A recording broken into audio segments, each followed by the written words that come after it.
ladies and gentlemen.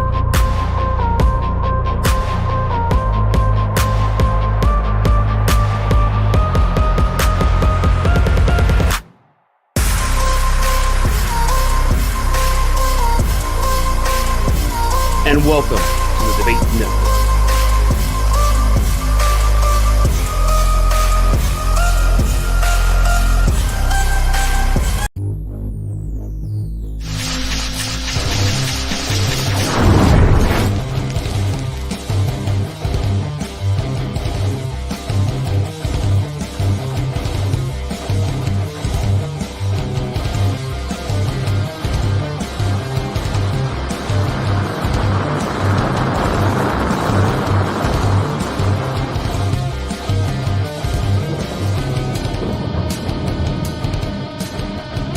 The following program is rated TV MAL. It contains strong language and is intended only for mature audiences. How's everybody's father feeling today? Go fuck yourself. Go fuck yourself. Oh, what do you guys want to talk about?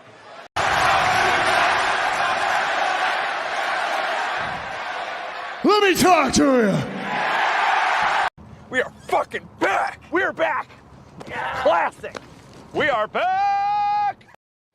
Yo, that is right. What is going on, everybody? We are back live Thursday night right here on Circle of Debate for episode 216, Blood, Sweat, and Tears. Thank you all so very much for tuning in. Please hit the like button on this video. Please hit that subscribe button on the network for more great content like this. As always, your boy TK in the house. As you can tell, I am not alone.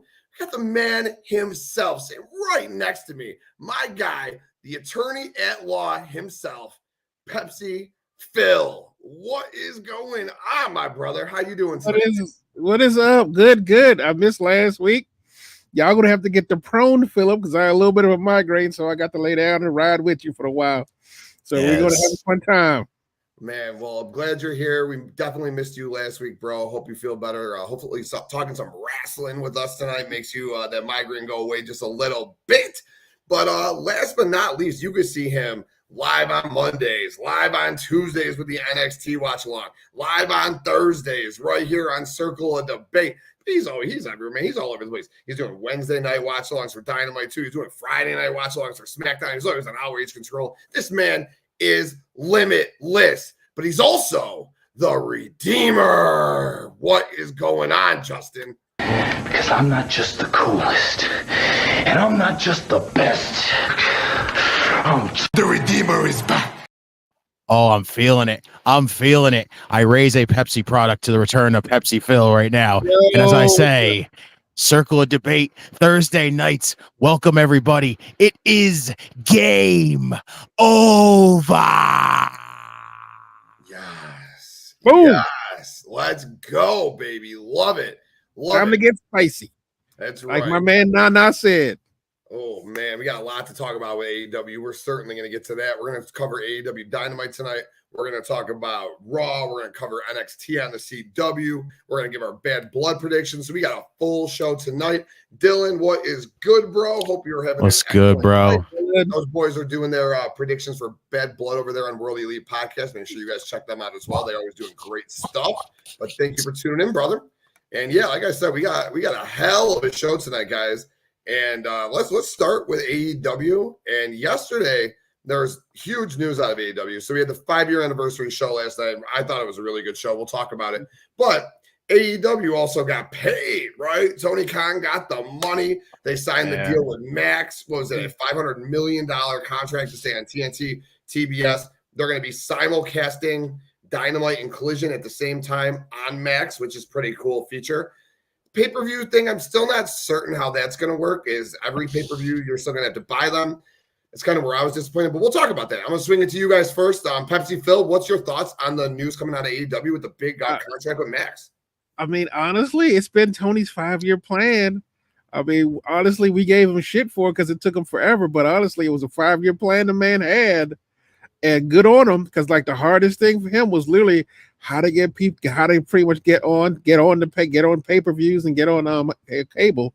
So, like I said, it's a little shocking about the pay-per-view thing, and I honestly am wondering how that's going to work. Because I mean, right now on Max, if I remember correctly, the subscription is $16.99, which, if you look at and Peacock, not to compare, it's only $9.99, but I think they went up to $10.99 recently. They're at $13.99 now for the no ad freaking category now. So I am curious to see how they're going to do pay-per-view, because I feel like as much as they got the HB, they got the Max deal, I'm a little concerned that maybe Max isn't all the way in on them as much as they could be, because truth be told, that deal should cover pay-per-views as well. Because here's the thing. Yes. If you're going to simulcast, which is the interesting part, which I think is good, simulcast TBS and Max, that's great. However, it's still going to be the same problem. People spending $16, and then depending like however much, like I mean, even if it's discounted, it's still you're spending at minimum $30 to $40 for cable. So good, De That's Niro. good. Money, Mike. Good night, stud. Right. Thanks for tuning in, brother. De Niro. So my thing is like the point of going to Max was to save the consumer, us, money. And if they want to, and I don't like using the word compete, because if they want to stay competitive with WWE, that has always been their biggest weakness. Having to spend $50 every month for it. And I got to tell you, this past month, when they had a pay-per-view every 2 weeks, that was an expensive proposition right there. Yes, it was. Yes, So, and if Tony is dead set on building these new, like a lot more pay-per-views, I don't know. Like I said, I don't think the deal's going to be that great, because I think the biggest reason to be on pay-per-view was to pretty much offset the cost of those pay-per-views. I'm sorry, go on Max and streaming was to offset those pay-per-views. So, but like I said, we don't know what the full scope of the deal. So it may be something along the lines of you got to get Max Plus or AEW Plus on Max, like get AEW, and then if you want to get pay-per-views for free, you got to give like an extra $5 $10 for or something. Yeah, like, which I mean, and it's not great, but honestly, it's better than $50. I don't hate it. I'd much rather pay the time. I already have Max. I mean, there's so much good stuff on Max already. Yeah, so exactly. I already have Max. Exactly. So like for an extra $10, I would gladly not pay the $50, or in all outs case, $84.99 in the 2 week span of that. Exactly. Thanks for giving me a deal. Like that was cool. That fight gave me the deal. But yeah, De Niro, no doubt. Congrats to AEW for sure. Marks with Mike, thanks for tuning in. Appreciate it. Pepsi Phil. Shouts to Marks and Mike's. Those good guys. That's a good one, man. Oh shit, that's good. That's so good. We appreciate all you guys for tuning in.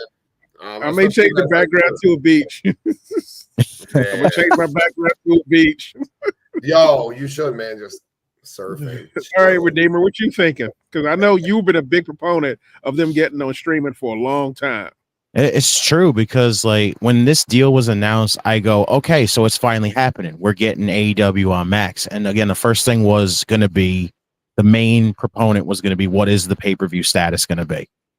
And I don't know, like I'm iffy on it myself. Like I'm a little worried myself, because I don't have Max yet.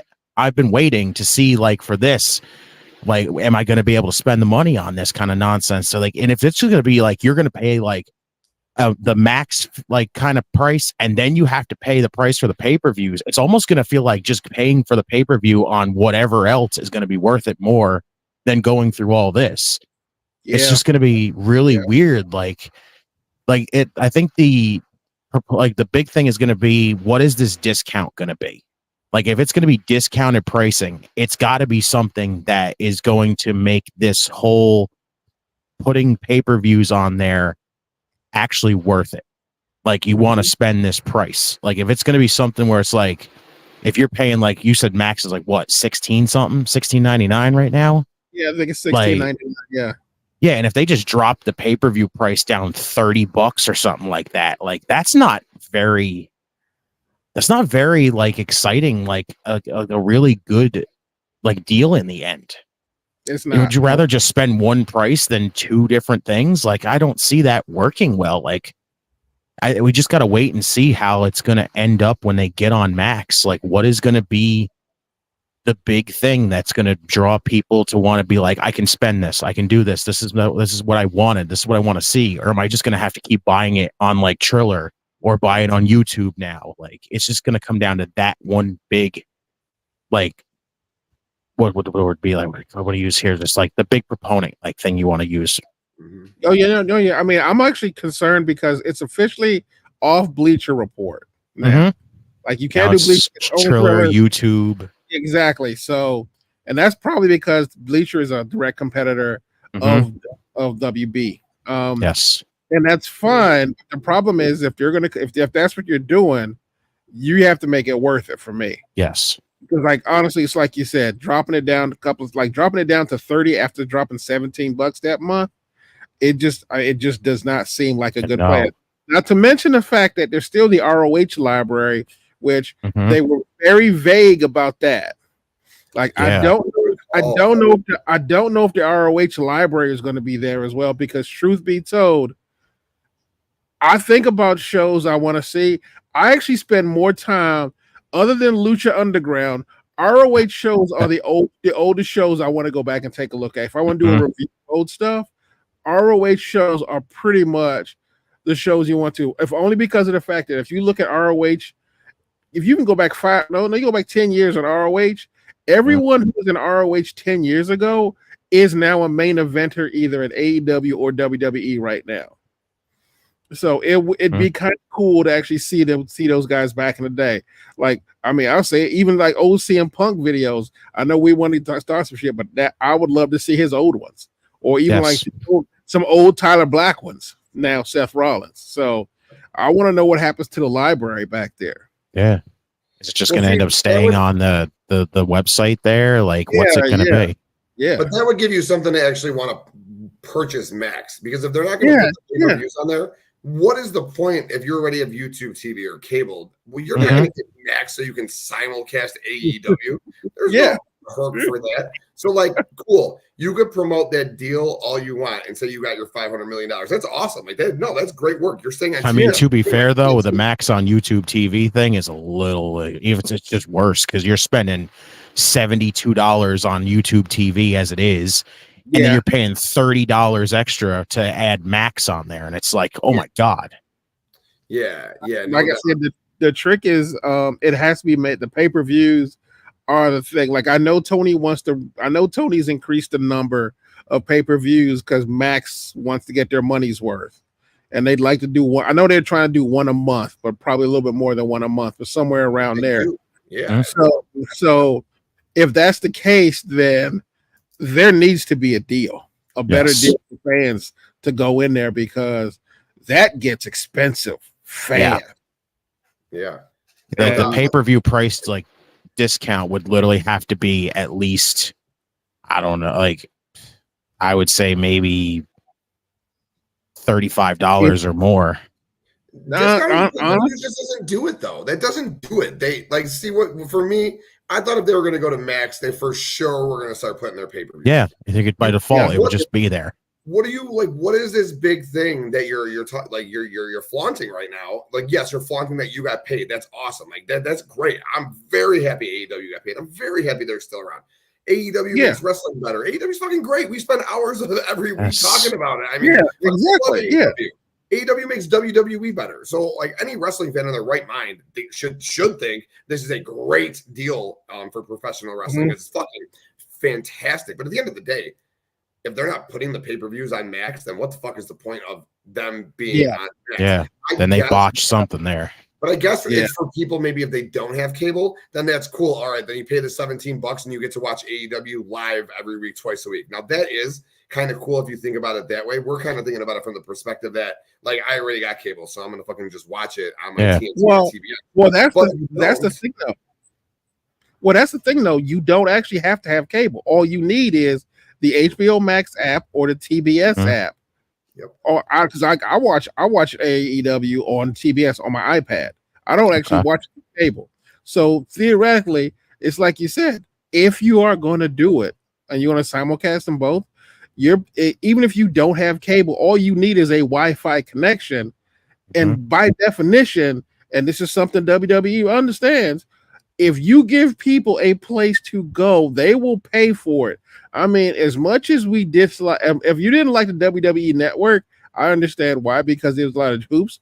But honestly, that was a brilliant move right there by literally creating their network and then giving people pay-per-views just for quote unquote $9.99. And even when it was a terrible product, I still watched it because it was only $9.99. It was free. It's fucking free, man. The fact you got to watch all the old content and get free fucking pay-per-views. It was in NXT. Like, that's how you used to watch NXT. That was fucking money, dude. The WWE network was like the greatest thing that ever happened to wrestling. So, like I said, I'm just waiting. I'm hoping it's one of those things where it's like they're just ideally they'll go. People will go, I want to get a subscription just for the pay-per-views, because I feel like that's what people are going to mainly do. Because honestly, watching a weekly show does get tiring, and some people just aren't built for that all the time because people have lives. So, but a pay-per-view once a month, you can definitely dedicate your time to. Yes. And like De Niro said, for all that, you can do AEW Plus plan on Triller, discounted pay-per-views, and the full video library, which is super cool. You need to go back and watch all the old school AEW pay-per-views. Just dope, man. Exactly. Like, really fucking dope. So that's what I'm surprised by. But like you said, good for Tony, man. He's been working 5 years for it. So that's a good one though too, De Niro. Big time. Yep. I mean, I mean, the thing we also have to remember is that technically the deal, I mean, we have some things to deal, but the deal ain't fully shaken out just yet. We just know that they have a simulcast deal, and the pay-per-views, I think they're still working that one out, because that's the other thing I kind of recognize from the article. It's just they're still working out the pay-per-view deal. So what if they put Ring of Honor on there? So we talked about the library, right? Yeah. Obviously, talking about De Niro's talking about this Fox show here, waiting to see what's going to go on with the Fox show. But what if they just put ROH on there, put the library on there, and then put ROH on there, and that's the only place you could watch ROH programming? That might give you a small incentive. Instead of the ROH app that you have to pay the $10 a month for, just do it all through Max. Would that help sway you at all? The problem is that they don't do enough with ROH for me to care. Yeah. I love the library. I'm Jordan. I love the library, and I will always go look for that. Like, so it's kind of one of those things where, like, if it's archives, like, I already have Max, so I will go, like, I'll just fucking turn on ROH and have that shit on in the background while I'm working, and which is fine. However, and maybe, like I said, maybe they do, but if they have to actually do something with ROH. Right now, if you think about it, they're only doing events. They have a few house shows, but for the most part, it's like Ring of Honor, like all the big pay-per-view events that Ring of Honor has, which is okay. But at the same time, is that enough to make me want to go look for it on Max as a regular thing? If I didn't have Max, I wouldn't say I'd get it, but I would probably, like, now that I have Max, I'll definitely look for it. So I guess my thing is that if they made ROH a viable product on Max, I would watch it and I would go for it. Right now, based on how they've treated the titles and the champions on there, I do not see that myself. No. Yeah, that's fair. That's very fair for That's sure. it's basically how Collision is like right now. Like Collision right now, as much as it used to be like really top notch, it's just really skippable all the time. And it's like that's kind of what ROH has. Like we're going for it still, and it sucks. And it, like, he's right, because it just depends on who's wrestling at the time. Yeah. Because it really does feel like those house shows. You remember the old videotapes you used to get of house shows, and it'd be like Biff Masterson versus Chip Skidoo. It's like, yeah, I don't want to see this shit. You shooting through to the main event. It's like, for the kids who don't know, a videotape is a tape that used to play your videos before CDs and DVDs. But that's like, honestly, but that's how old tapes used to be. And right now, Collision is there right now. Like, I mean, I'm happy because at the very least, and I agree with you, Justin. It's like it's Collision is not what it used to be, but I'm just glad some AEW talent goes on there. Mm-hmm. I just wish it was talent I cared about. I know. So and it's not their fault, and it's honestly not their fault. They're still coming up. So it's like technically, if it was me, I'd turn Collision into their NXT. So just to be, I don't hate that idea. I mean, tie it into the Rhodes Academy, make it a little developmental product, and have 1 hour shows. Like that's the kind of thing where ROH and AEW can kind of meet up and it's like there. Yeah, I kind of like that one better. Yeah. I mean, it does kind of knock out ROH from being like a real product, but at the very least, ROH gets to be on television. And you get to see new talent on both sides come up. And that would make me happy if it was me. Yes. Yeah. De Niro says matches like the Bunkhouse Brawl for the ROH tag titles and Mark Briscoe versus Jericho for the ROH real titles. Yeah. There you go. TV. Yes, they should. Okay, cool. So what if I love what you guys are saying, but what if we called it Ring of Honor Collision and we actually use people like Athena on television? Yes. Instead of like a developmental. Like, I get what you're saying. Developmental would be cool, but De Niro's been hearing me scream about this. I'm blowing blue in the face. I want Ring of Honor to be its own entity, but under the AEW brand. So like Ring of Honor Collision, and then you have the Bunkhouse Brawl tag title matches, the Mark Briscoe versus Jericho thing, but it's the Ring of Honor stuff. The Athena is fucking features on TV weekly in this case.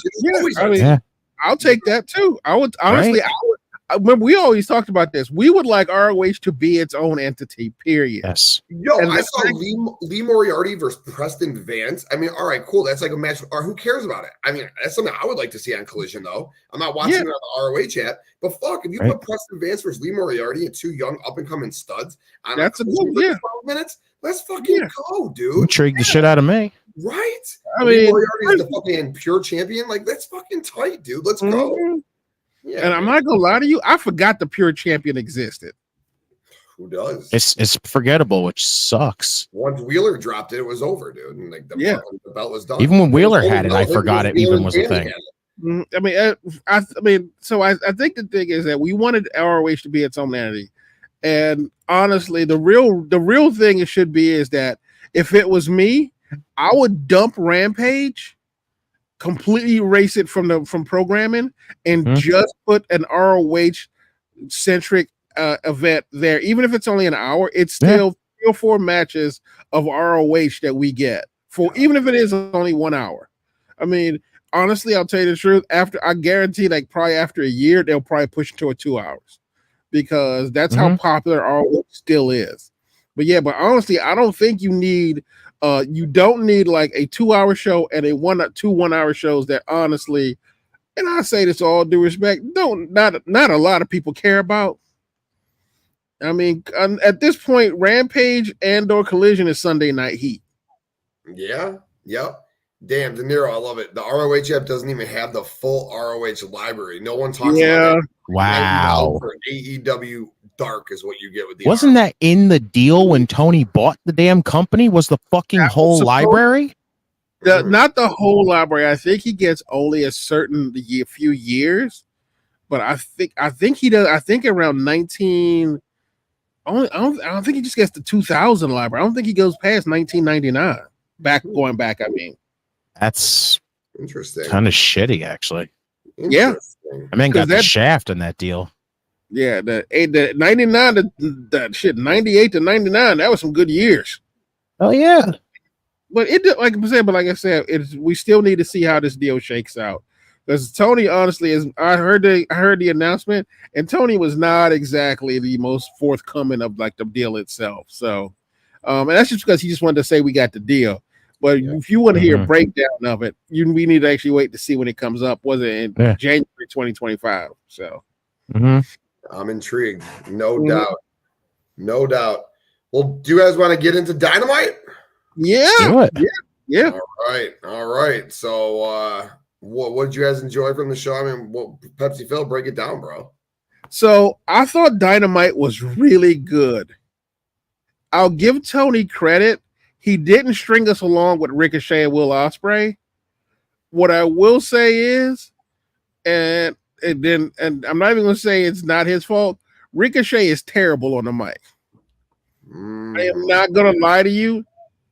I feel like the build-up for that match was not as good as it could have been. What Ricochet build? There was no fucking build.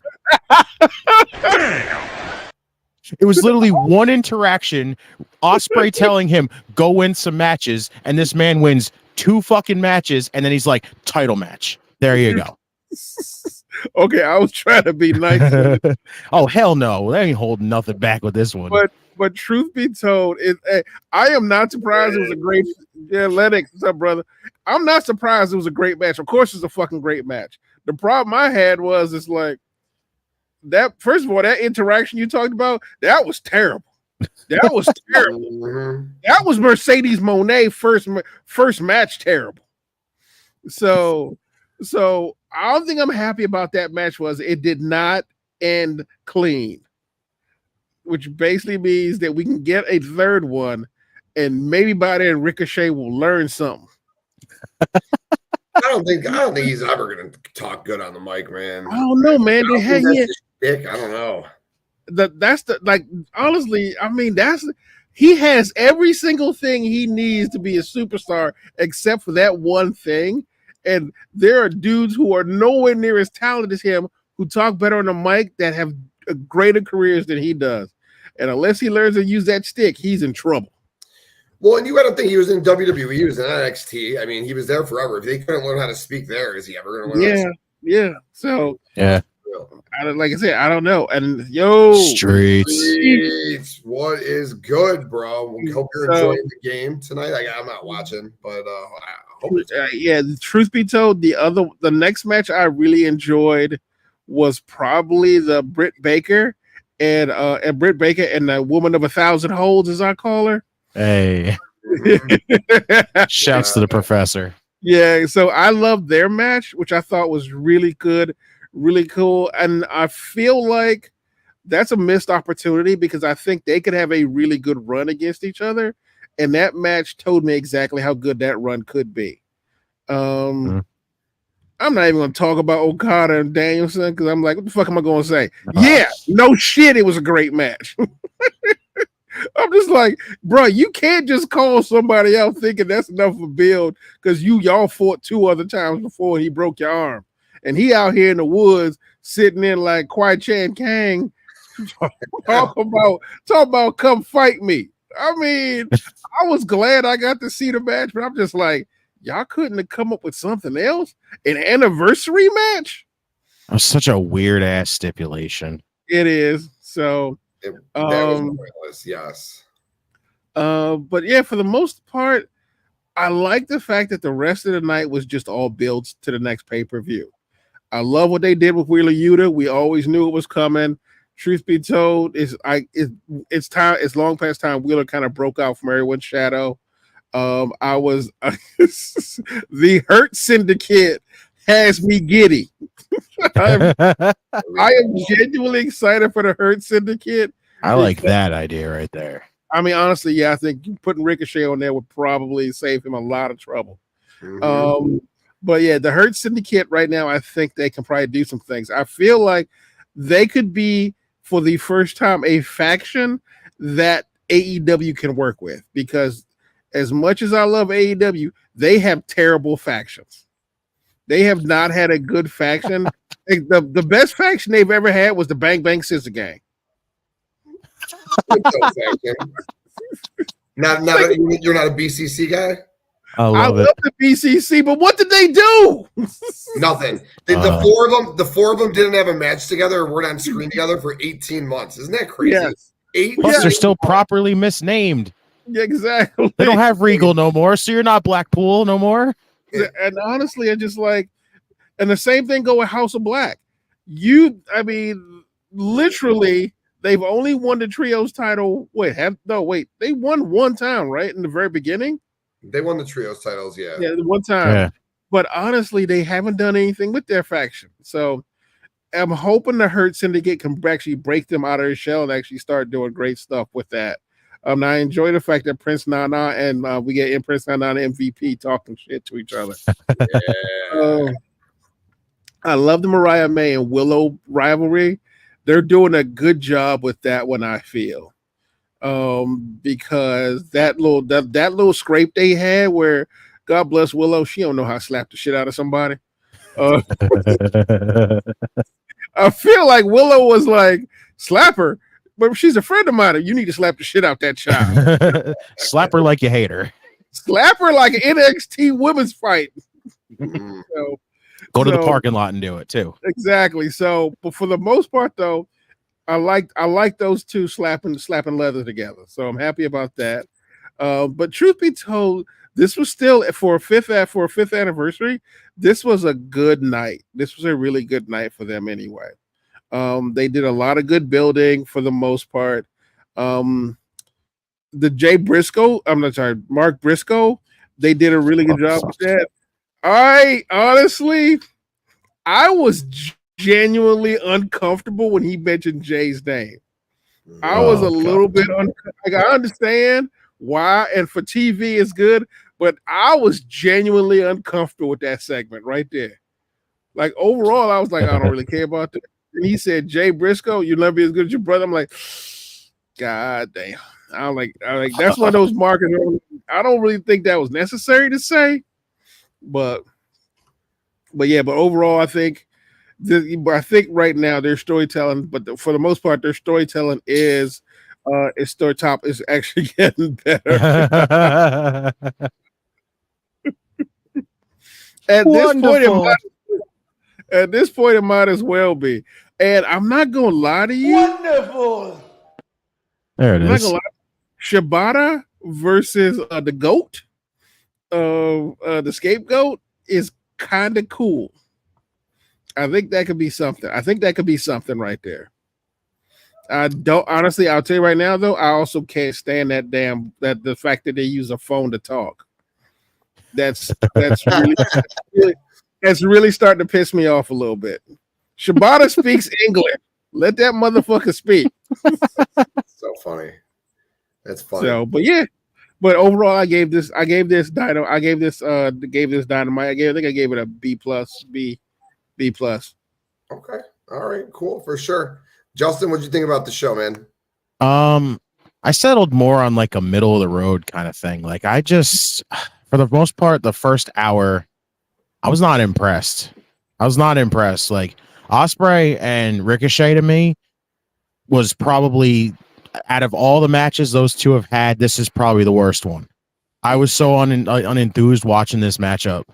Like the state of how we got there, I was not impressed. I was not excited for it going into it. When they had the match, I'm watching it and I'm going, okay, it's going to be an Ospreay and Ricochet match. And then I'm watching it and I'm just like, something don't feel right here.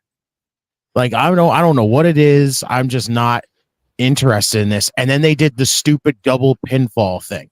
Yeah. Right there, I was like, okay, so if you are excited to watch this and you're just sitting here going, this is it right here. And then it just happens and it's like, okay, why is there a double pin? Just so you restart the match and then end it in a DQ. Like, first off, you could have just had Takeshita come out and save the hassle of being like, disappoint the fans, excite them, disappoint them again. No, just disappoint them once. Just do it once and just get it over with at that point. Like, in the end, I just sat there watching it going, why?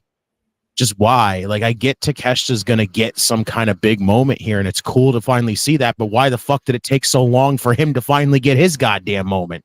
Yeah. Man beats Kenny Omega twice and doesn't go fucking nowhere, but then all of a sudden, just because, you know, Ospreay's got a title and everything, and he's having a match at Ricochet, and we don't know if we want to have this person win or that person win. We got to have Takeshita get involved, and just a big giant mess. The learning tree stuff, I'm going to continuously say it's fucking trash. It is ass. Like, I'm sorry, Mark Briscoe does not deserve to be fucking around with the learning tree for the next 6 months. Not going to be interested to watch Mark Briscoe fucking eventually drop the world title again to fucking Chris Jericho. Like, no, I'm over the Jericho shit. I don't care if this is leading to Big Bill turning, which everyone seems to be pointing out. I don't care what. I don't want to watch Bill and Jericho fight either. I don't care. Jericho needs to go. Just fucking go. And the fact that they did all that in the first hour, I was just like, this show is going to be one of them shows, isn't it? But then it's like the second hour just completely, to me, is what really picked up. And that's when I was just kind of like, okay, fine, in the end. So it was just like, when we had what's good, Nick? Nick. The Deeb and Britt match, honestly, I thought it was solid. I thought for the two of them, it was solid. I wouldn't mind seeing more from them. Like a title feud for them two would be perfect, honestly. Willow and Mariah, I will say this. I love the idea. I just don't get how Willow just comes off of losses and now gets a title match. That's a problem to me. Yes. It's just something feels ass backwards here. I liked the Darby thing. Like, who the fuck's going to answer that for his open? Like, seems like he's throwing an open challenge out there, which I'm cool with that. Just what's good, bro? What's up, John? What's good, bro? Honestly, I'll say this. I enjoyed the piss out of fucking Hangman and Juice Robinson. That was fucking awesome. That was awesome for no reason. And we got the return of Switchblade. Fucking A. If we're going to get Hangman and Switchblade, I'm all for it. This time with the roles reversed, with Switchblade is the face and Hangman is the heel. Weird to say Jay White is the face. Yeah. Dude. I forgot about that match. Yeah, that was actually, I think, the best story told of the night. Yeah. In my opinion, that was the best story told of the night because Juice had a great match with him. It was legitimately a good, solid match. And him getting knocked out and Jay coming to save him because Hangman took him down and put him out. Because Hangman literally tried to hang a man. Exactly. Again. What's up, Poppy? Big Poppy. He tried to hang a man until he got cut loose by a switchblade. See, that's fitting. Look what you did. What's good, Poppy? What's good, Poppy? Thank you for doing all this, Poppy. Thank you for setting all this up, making this look so great. You are the man, Poppy. Thank you for producing. Justin, actually, thank you for reminding me of that. Yeah, that's a good call. And then the main event for me. It's Brian Okada. I knew it was going to be dope, but the fucking situation of just let's defend this title for 20 minutes and then your title's on the line just made it brutally obvious. Like, I like how earlier their first two matches are unpredictable. Will Brian win the first one? Will Okada win the second? Like, will Okada win the first one? Like, it just came down to that kind of thing. This was just full on predictable.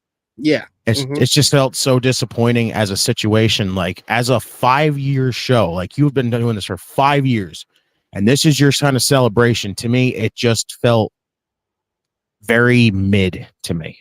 I don't know what it was. Show just felt very disappointing for the most part, but it had its positives in there. Yeah. So Banger, I'm let you, I want to see what you had to say, but I do have one quick question. It's been 5 years, and I think we have been giving AEW a lot of passes for their wrestling for the way they present their wrestling product. Yes. After 5 years, do you think we have finally reached a point where it's like you've had 5 years to learn the idea of like long-term storytelling, short-term storytelling in general, but do you think now we can officially start saying they need to get off their ass and actually start doing these storylines? Like, I'm not talking like bloodline stuff, but like actual storylines that actually run for more than just 1 or 2 segments on a Dynamite, but actually run for like 1 to 2, 3 pay-per-views. 1000%. Yes. So the biggest thing, what Nero just said, I like this. Wheeler is going to turn on Brian. I do think that. I think Wheeler is going to turn on and that too. I don't like that to me is just going to be stupid. In the main event, it's going to happen in the main event of Wrestle Dream for sure. He's going to cost Mox. But we'll talk about that later. But yeah, I mean, so Pepsi Phil, to answer your question, first of all, we used to dog them hard for the women's division, right? And I feel like they finally have turned a corner with the women's division. We see multiple women's matches on Collision all the time now. The women's division is stacked. I mean, it is stacked nasty. Yeah. They're starting to tell more stories. I think with this, what's going to happen with the BCC and the higher power, let's just say the higher power, who's going to come in because it's going to be Shane McMahon. All right, Shane is going to be the one who's behind all of this. I think that this is going to be a story now that's going to go over the course of multiple pay-per-views. We saw Statlander and Willow. We just talked about Willow. We saw that go over multiple pay-per-views. Does Willow getting the title shot make sense? No, Statlander should be getting the title shot. She has one. Or the very worst, a triple threat. But I think we're starting to get with the Swerve and Hangman thing. That was really good long-term storytelling. Was it consecutive pay-per-views of storytelling, though? No. I do want to see a 3-month story. I think we're going to get this with the BCC or whatever the hell it's going to be, and I'm looking forward to that. But no, you're right. The tag division, though, and the trios division in the process have been completely discombobulated. And I mean, no disrespect to Private Party. I like that Private Party is getting a push. But okay, so they were your number one contenders for your trios division, and now Private Party is your number one contenders for your tag division. Like, the Acclaim never lost the belts clean to fucking the Young Bucks. Like, they just got thrown to the fucking wayside in this feud with Eminem. Like, it doesn't fucking, that makes no fucking sense to me. So, like, there's a lot of things that I think they're doing better, but there's a lot of things that they still need to shape up on, and that's, a lot of the mid-card stuff. But no wrestling promotion's ever going to be perfect. But, no, I understand that, but like I said, there is a certain point where they do need to evolve. And I guess my question is after 5 years, do we feel like they've actually evolved?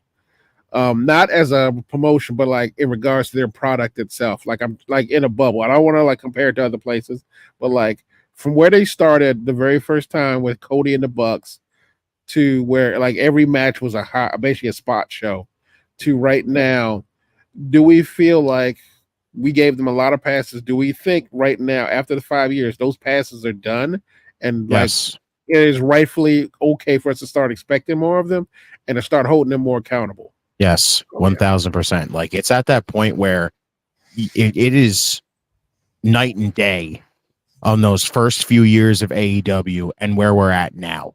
Yeah. Like, AEW, you can see it. It just feels like instead of telling us a long-term story or at least giving us some sort of story for stuff, it almost just feels like week-to-week booking. And that's what's really disappointing about this, because it's one of those things of how, yes, you can give us a great match, but a story attached to a great match makes the match even greater. Yeah. So, like, how do you can't expect to just be like, this is where the best wrestle, as it's always said there every single time.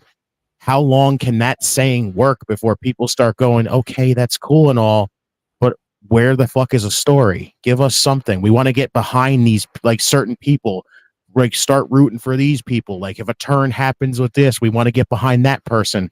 Something. We can't do that if there's no story attached to it. And with the 5-year show on top of it, you're just making such great points, Justin. But this 5-year show, what match on this show had a fucking story behind it? Not one match on the 5-year anniversary show. Not really. And you have all like the fucking OGs still. All right, so MJF's doing a movie, you can't make it. All right, fine. But fucking feature some of your people who are on the first show, maybe. Sammy Guevara wrestled in the first match. I know he hurt himself on the ROH tapings, but he wasn't fucking a part of the show. Why the guy who wasn't a part of the first match isn't on the show? You got Jack Perry and OG.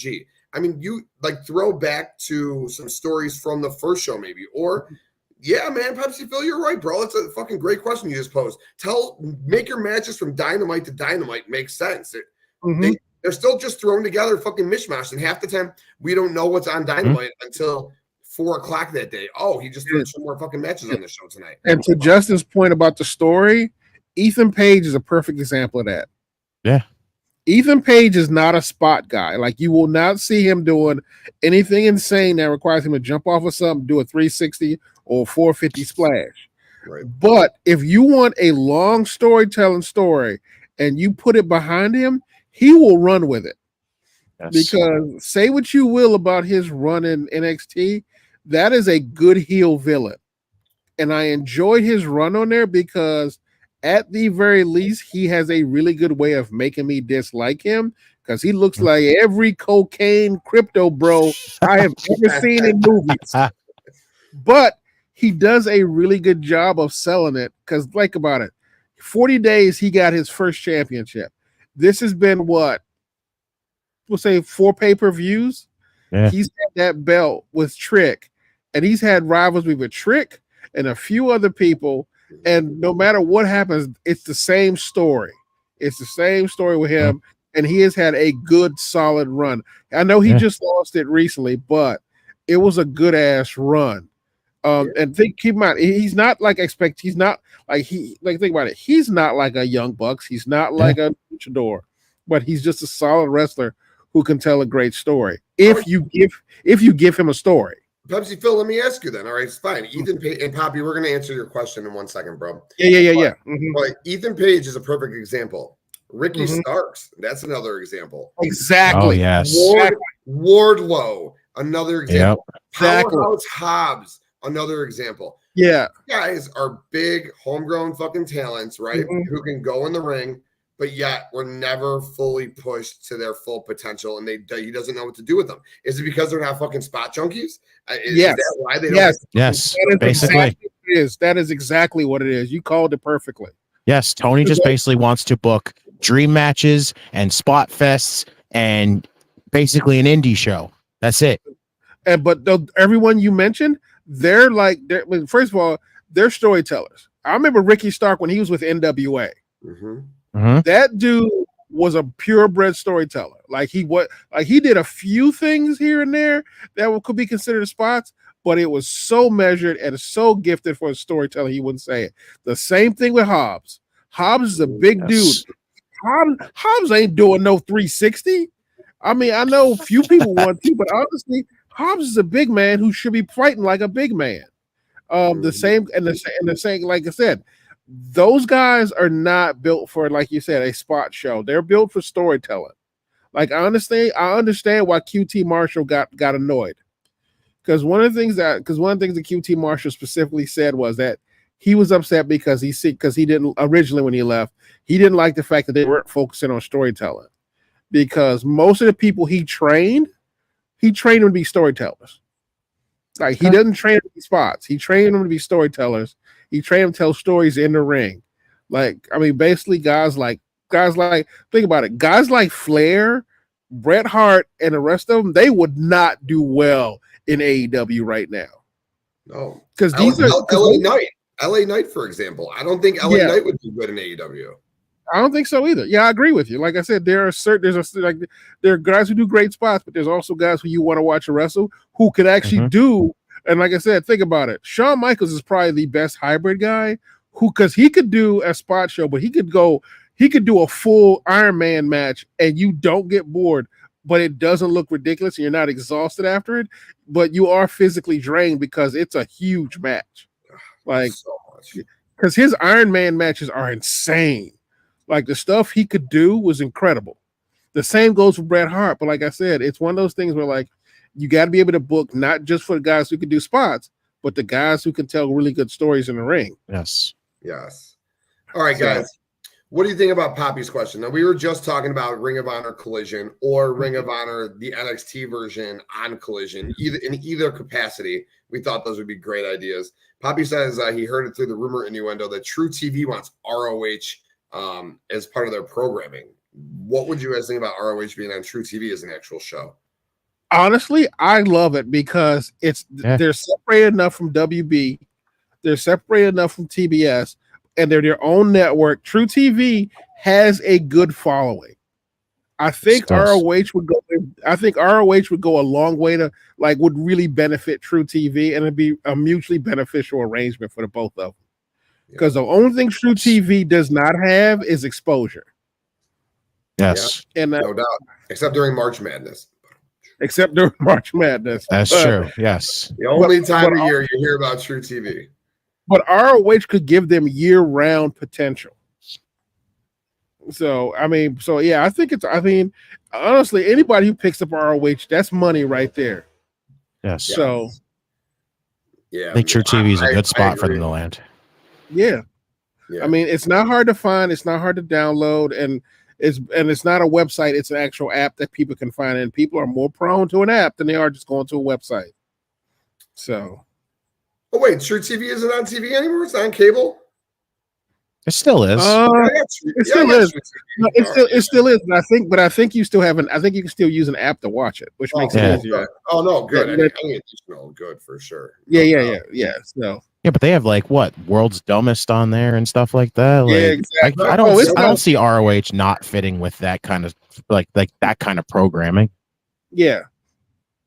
Let's see, De Niro says AEW shows are very much like PWG dream matches and little stories. There you go. PWG because they run once every few months. It does not work for TV. It's true. Says ROH is dark behind the paywall. Yes, very true. Ed, what's up, Ed? Thanks. What's good, Ed? Says, True TV would be great for ROH. True TV would benefit, and so would TK. No doubt. No doubt. We thank you guys all so much for tuning in. Thank you guys for being here on the comments. Thank you guys for who are watching over on Twitter right now, Instagram, Twitch, Facebook. We appreciate you guys. If you are on any other platform other than YouTube, please swing on over to YouTube. Hit the like button on this video. We got great content all week long. Swing on over, hit the subscribe button for the great content so you're notified when we go live. But Dynamite, yeah, you know, I'm kind of with you guys. It wasn't the best of show, but again, I just think it was kind of thrown together. Listen, Ospreay and Ricochet, I thought the match was enjoyable. I thought the double pin ending was good because at first I was like, why the fuck is he booking these two guys already? It makes absolutely no sense. You're doing UTK. You're just throwing your dream match together. You're popping your cherry, trying to get a rating for your 5th anniversary, which again, business side of it, I understand. But from a wrestling perspective of it, from a story perspective, what the fuck are you doing, dude? What the fuck are you doing? At least save it for Wrestle Dream.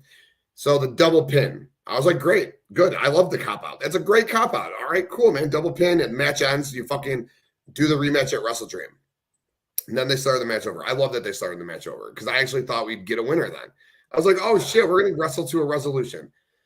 And then the Takeshita thing came out. And then I just started thinking, just like you said, Justin, why the fuck wasn't that just the original ending? If you're going to do that Takeshita thing and do 2 false finishes, you might as well just do the second false finish as the first false finish. Don't make it all gung-ho. We're going to restart the match, go from there. No. Now, with that being said, I love it. I fucking love it. The fuck, who wouldn't love it?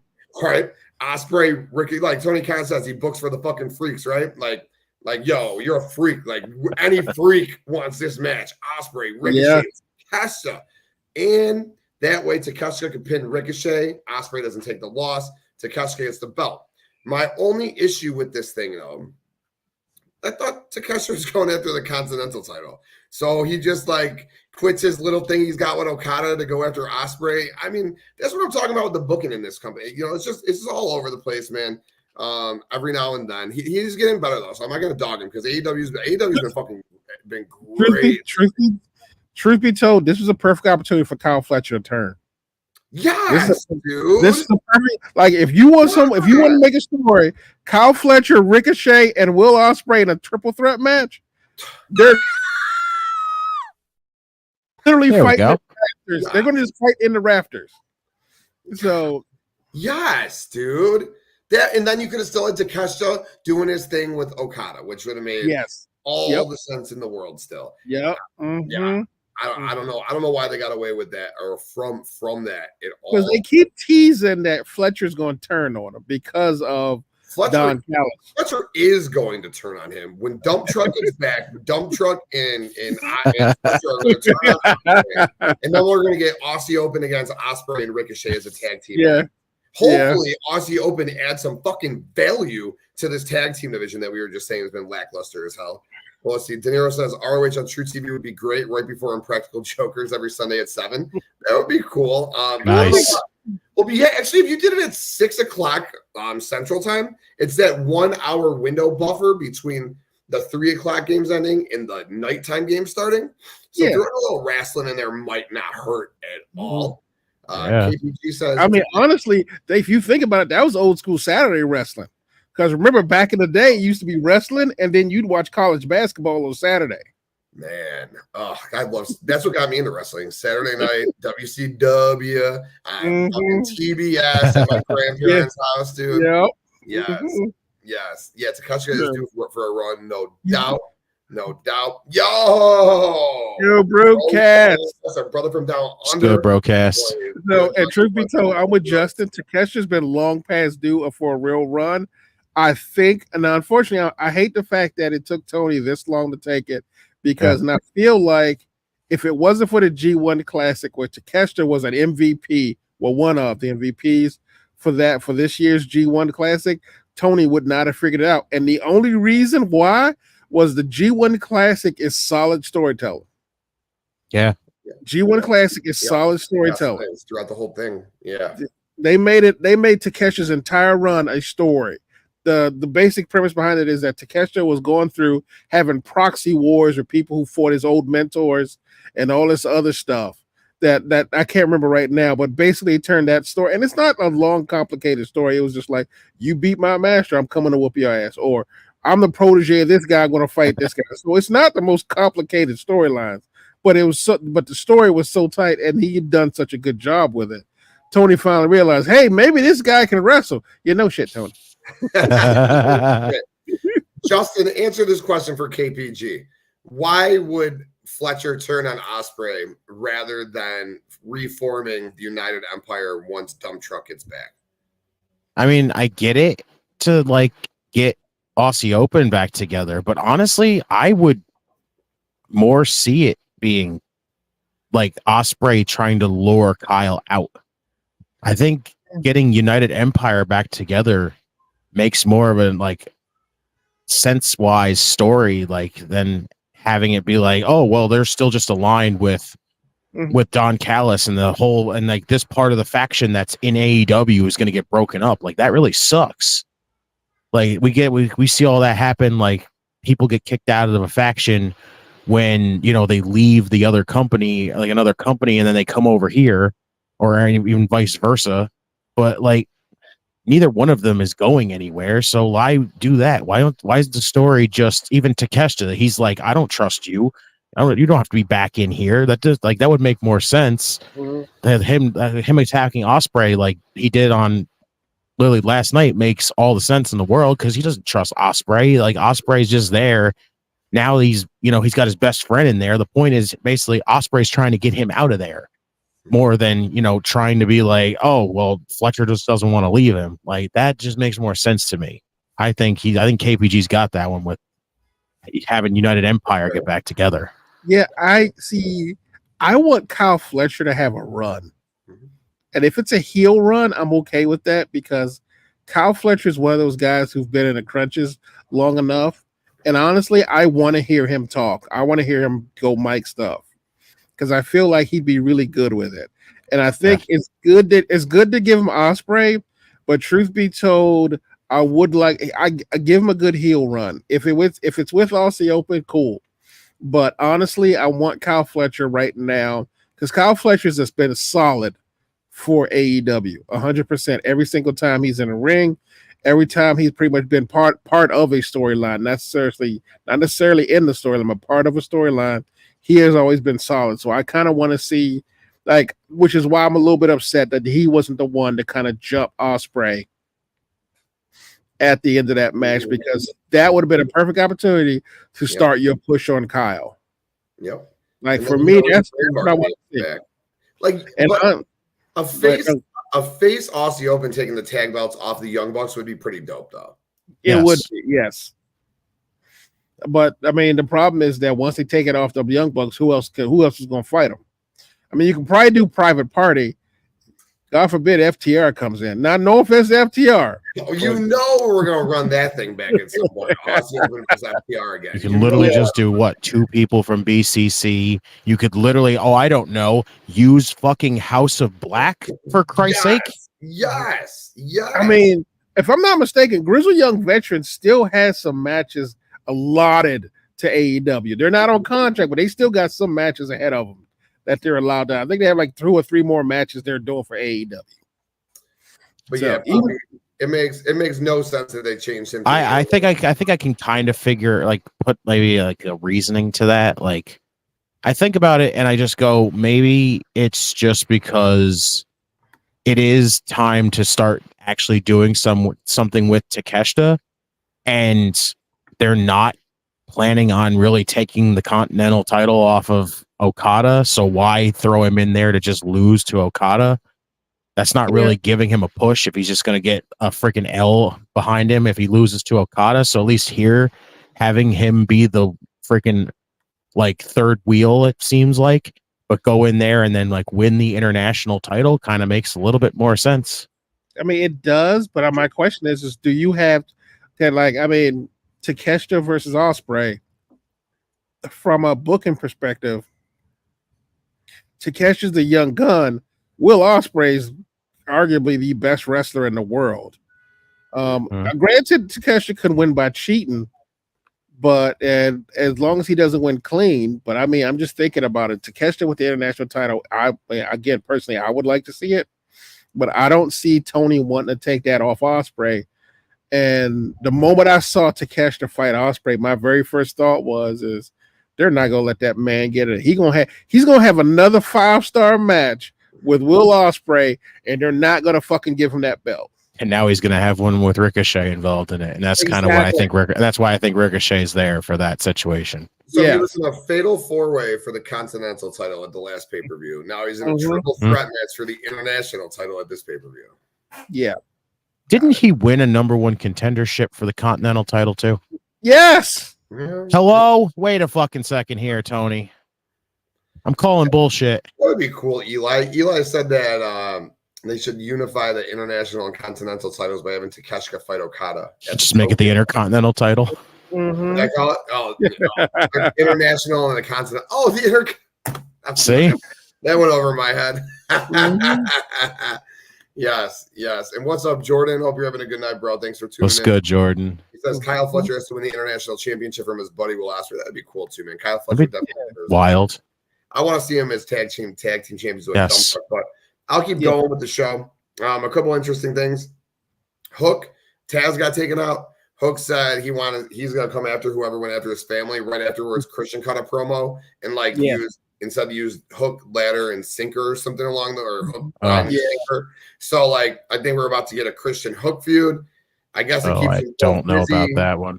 I don't either. I feel like it's pretty similar to Hook and Chris Jericho, but Christian's on a different level right now.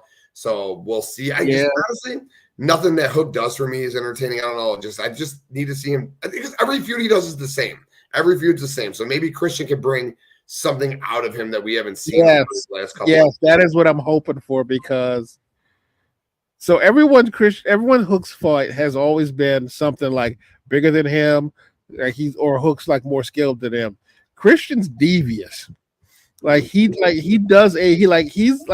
going back to the storytelling guy. Christian knows how to push the buttons to get the story out of somebody. So I think we could probably get some of that out of the Hook, so that we don't. I mean, I know we don't. This Hook's not a spot machine, but dear God, how many suplexes you can do if you're not Brock Lesnar? So make this entire story be right. Christian waking up Hook's killer instinct. Yeah, that cool. Oh, Brian Cage versus Atlantis Jr. for the ROH TV title is official for 0. Hey, yo, wait a second. Yo.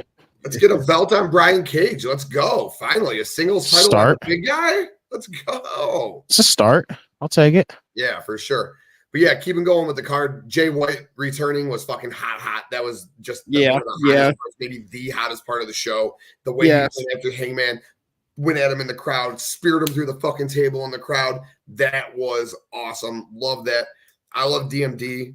People were dogging the match on Twitter. I was just like, man, she could fucking put the best fucking match on in the world, and someone's gonna say it was a shitty match. So like, I'm just over her haters, dude. I thought she put on a fine match with Serena Deeb last night. Mariah was in the crowd for that match. Willow and Mariah, I'm interested in it. Definitely interested in it. But at the same time, and it's a perfect segue right here. What's up, my girl? We love Kayla. But Statlander should so very much be involved in this world title match. It makes me sick. Like, she just beat Willow. I know Willow had beaten her previously, but we should be seeing that feud continue into the world title now. The triple threat is what we should see here. Willow, after a clean loss at a pay-per-view, doesn't necessarily warrant a world title match. I don't know what the fuck you're doing there, TK. I won't quite call you bullshit, because I like that Willow's in the title match in the first place, but we need to get Stat added into that title match, no doubt. Can we talk about can we talk about Mariah May's run as champion right now? Because I have been enjoying the hell out of it. I enjoy the fact. First of all, I enjoy the fact that she made Mina do a little dance. Yeah, shucky ducky, quack quack. But I do like the fact that she's got this, like, it's not the Tony, like when Tony Storm was a heel, like she had a different time. The way she does it is actually pretty cool so far. So I'm kind of intrigued with her heel persona because I wasn't necessarily sold on the glamour just yet, but the way she's doing it right now is pretty cool, like from a heel perspective. Because truth be told, it is reminding me of a Flair. And the way she's walking around and kind of doing it a little bit. I like that. The best part about her reign right now is, even though it's not on TV right now, it's still continuing her and Tony a little bit, because now with Mina involved in it. Yeah, I see what you mean. Yeah. Mm-hmm. Yeah, like you have Mina show up, and now that she literally just went back to Japan and teamed with Tony. Yep. This now gives Mariah all the incentive to, kind of pull the whole, oh, my buddy's back, let's celebrate, and then smash a fucking bottle over her head. Oh, let's go, Justin. God, that's great. That is absolutely fucking great, bro. He clocks her with that bottle, then we get Mariah versus Mina, then Tony comes back and we get the rematch. Yeah. I like that. That gives Tony her ample time over there in Japan for sure. For sure. No, Poppy, you're sexy. You're sexy, Poppy. There's the brother. Thank you, Poppy. Oh, yeah. Yo, Don. No, Notorious. He is. The D to the O to the M. Hope you are having a good night, brother. But yeah, man, continuing the show. Let's kind of lump the last two things in for me. So the Hurt Syndicate, I love it. I love Shelton Benjamin. He's cool and all, but this Hurt Syndicate thing's got to be a little bit more to me. So MVP is dope. I can't wait for Bobby to come back. Bobby and Swerve is going to fucking just bang. Like, I cannot wait for that fucking to go down because I don't want Swerve to join the Hurt Syndicate. Swerve. Oh, I'm telling you, it's coming. But if this faction did happen, and I'll explain why I want Swerve to stay his own entity in 1 second. But if it did happen where it was Swerve, Bobby, Shelton, Powerhouse, Hobbs, now that would be fucking like a sexy ass fucking stable. Mm-hmm. But I want the Hurt Syndicate. It'll be Bobby. I need Hobbs to come back and join that group. Shelton's cool. I would love if Ricochet joined it. But then I want to see the Hurt Syndicate lumped in with what the BCC is doing. So the Hurt Syndicate's got its own little thing here. They're their own little small entity. And then you got the BCC, which is its own little entity. And you got, all those guys over there. And you got the badass BCC. But then I want Shane McMahon to come in. And I want him to fucking oversee the whole BCC. Because Moxley keeps saying, someone's making me do this. I have to do this. I have to do what I have to do. So and if it's just Shane McMahon and these guys in the BCC, that's fucking lame, all right? Mm-hmm. We want a whole fucking hostile takeover if we're doing it, all right? I want it to fucking, you want 5-6 months of fucking story. You just have fucking these guys just popping together and just taking over the fucking company to the fact where then you'll have to have, if Brian's retired and gone, you need a hero. Swerve's your hero. Swerve's feuding with these guys. Ospreay's feuding with these guys. It is actually Team AEW taking on whatever the fuck this new BCC Hurt Syndicate stable is under Shane. That's what I want. Do I think it's going to happen? No. But I just wanted to get my feelings for what I want well set out there. Can I just say one thing? Why does everybody want Shane McMahon to come back? I love Shane. I've always I've been putting it out there. I just want to see Shane if he does come in. I don't want him on TV. I don't want him as a freaking on-screen anything. I just want that man backstage. He can fucking screw around with Tony and just say, "Hey, got a couple good ideas. Let's see if this will work." That's something like that. Too. That is my thing too. I just want a company hostile takeover, and I feel like if Shane McMahon came in, it would be believable that he. I mean, listen, all right, we're fucking marks. All right, we won't believe anyone's fucking taking the company over. Okay, not even the fucking elite, but. All right, if there was any casuals out there, maybe, oh, God, that McMahon guy, he's fucking taking over the company. Oh, he's got John Moxley. He's got Claudio Cesaro. He's got Pac, Neville. He's got Bobby Lashley. He's got Ricochet, Shelton Benjamin. Like, you get the fucking, all these guys, all right, are fucking former WWE fucking E guys. It is the perfect fucking hostile takeover with, and let's not pretend these guys aren't badasses. Fucking Mox, Claudio, Pat, Bobby, Shelton. However, keep in mind that was the exact problem the WCW issue had. Oh boy! Because remember, at one point, while it was cool to have Razor and Big Sexy coming into your thing, there is a point where you got basically two dudes from WWE beating up the entire WCW locker room. And from a brand perspective, you just shot your own brand in the face. Because now you have the idea, even though we know it's not real now, but the idea of having old WWE guys come in and go after AEW from a branding model, it does it some damage. But do you know why the NWO failed in the first place? Because WCW never won. The story that I'm writing here, AEW wins when Darby Allin beats Jon Moxley for the world title at Revolution, and this whole thing goes away. When Darby beats Mox for the world title at Revolution, this goes away. We get 6 months or until March, and then guess what? AEW wins because AEW should win. That's where WCW fucked up. Not only did the NWO win, but they won and they won and they won. Yeah. And then a year later they won, and then 2 years later they won, and then 3 years later there was NWO 2000. No.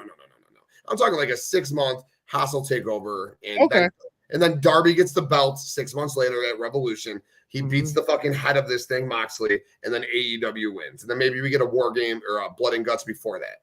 That's all. Yeah. That's all I'm asking. Okay.